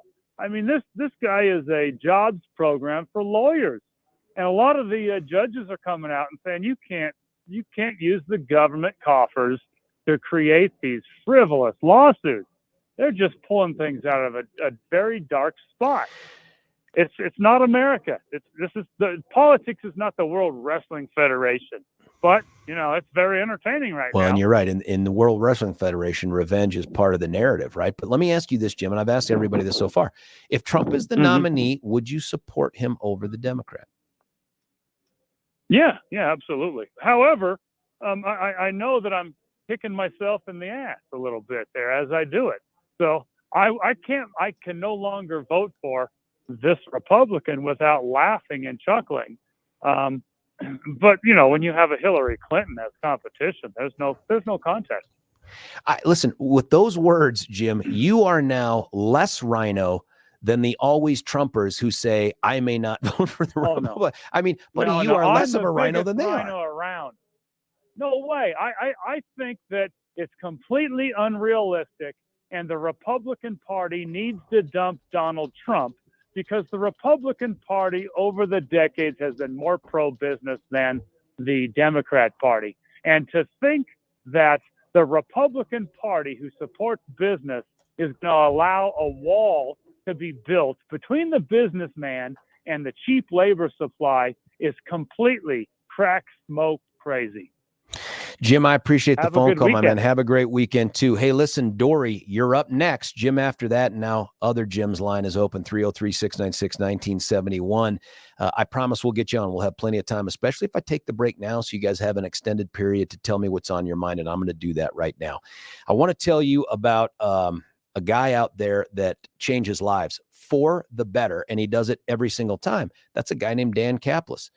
This is a guy that does his best to fix the unfixable, to try to remedy the unremediable. And what I mean by that is when you're involved in some sort of an injury, it could be on the road, it could be on an escalator, it could be somewhere else, through someone else's negligence or their recklessness, sometimes intentional conduct, and your life is forever changed. You're subjected to a limitation in the things that you could do or a pain when you try to do them. Well, that ain't your fault, right? But the guys who are on the other side of this equation have insurance companies that have bottomless pits of money to throw at attorneys to make sure that you get what they think is fair, not what is really fair.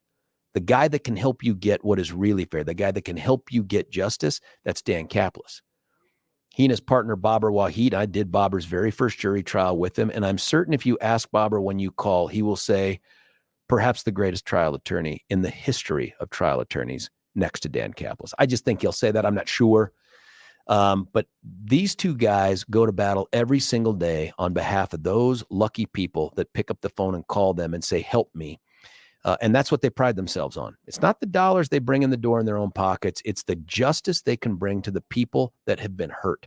So if it's you or someone that you know, you want a stress-free environment in an environment that's built to be stressful, you get two champions like Dan and Babar, and you put them in front of you. You put them between you and the insurance company and the person that harmed you, and they'll fight like the Dickens to get to the right outcome. And more often than not, and when I say more often than not, more often than almost everybody else, I mean, the records that they've set in terms of recovery against trucking companies or multiple $1 million plus verdicts on behalf of clients, you can't, they're like Tom Brady. They're like TB12 of civil litigation here in Colorado. Give them a call at 303-770-5551, 303-770-5551, or check them out at dancaplisLaw.com. That's Caplis with a C, dancaplisLaw.com. When we come back, Dory, Jim, the other folks calling in right now at 303-696-1971, and the text. George Brockler, George Show, 710 KNUS.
GB back on the KNUS. We're going to go right to the phone lines. Dory has been so very patient. Thank you so much. Let us know what you're thinking.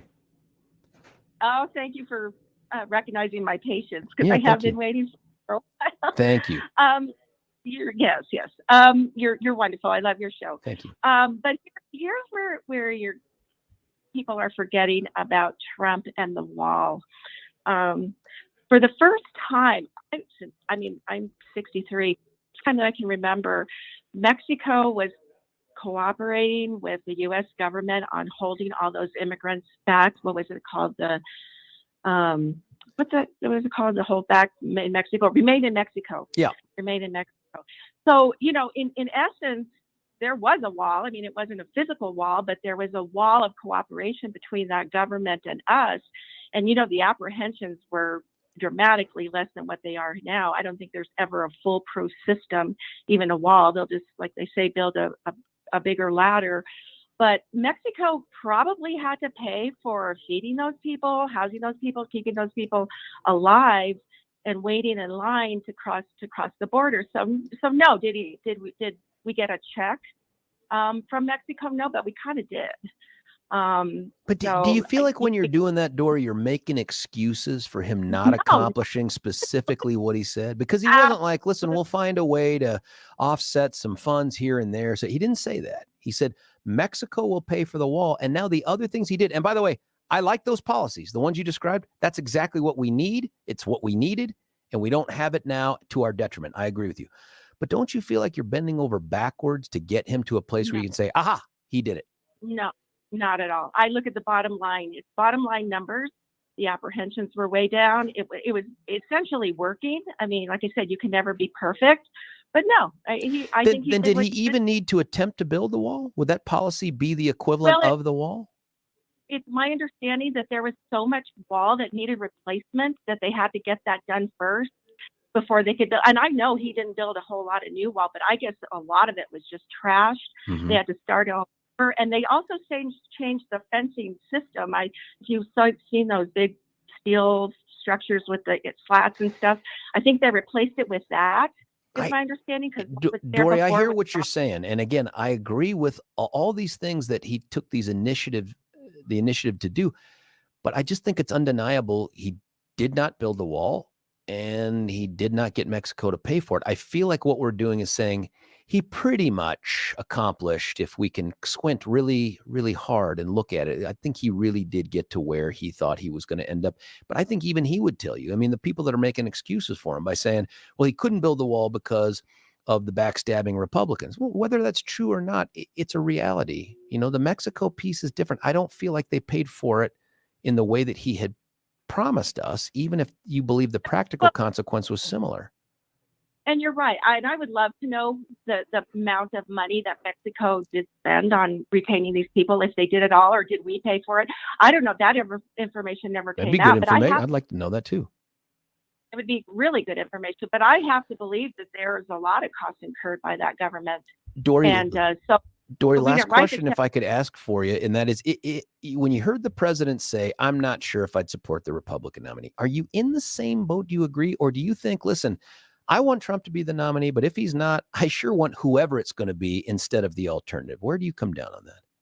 Oh, well, I'm going to respect what the people choose. I would look at the individual like I do every time. No, I'm not a boilerplate kind of person. I would look at I have voted for Democrats before. I mean, not very many recently, but I have voted for Democrats in the past because I thought they were good, better candidates. Can you envision any Democrat that you can think of that could be nominated for president that you would prefer over any rhino you can think of on the Republican side?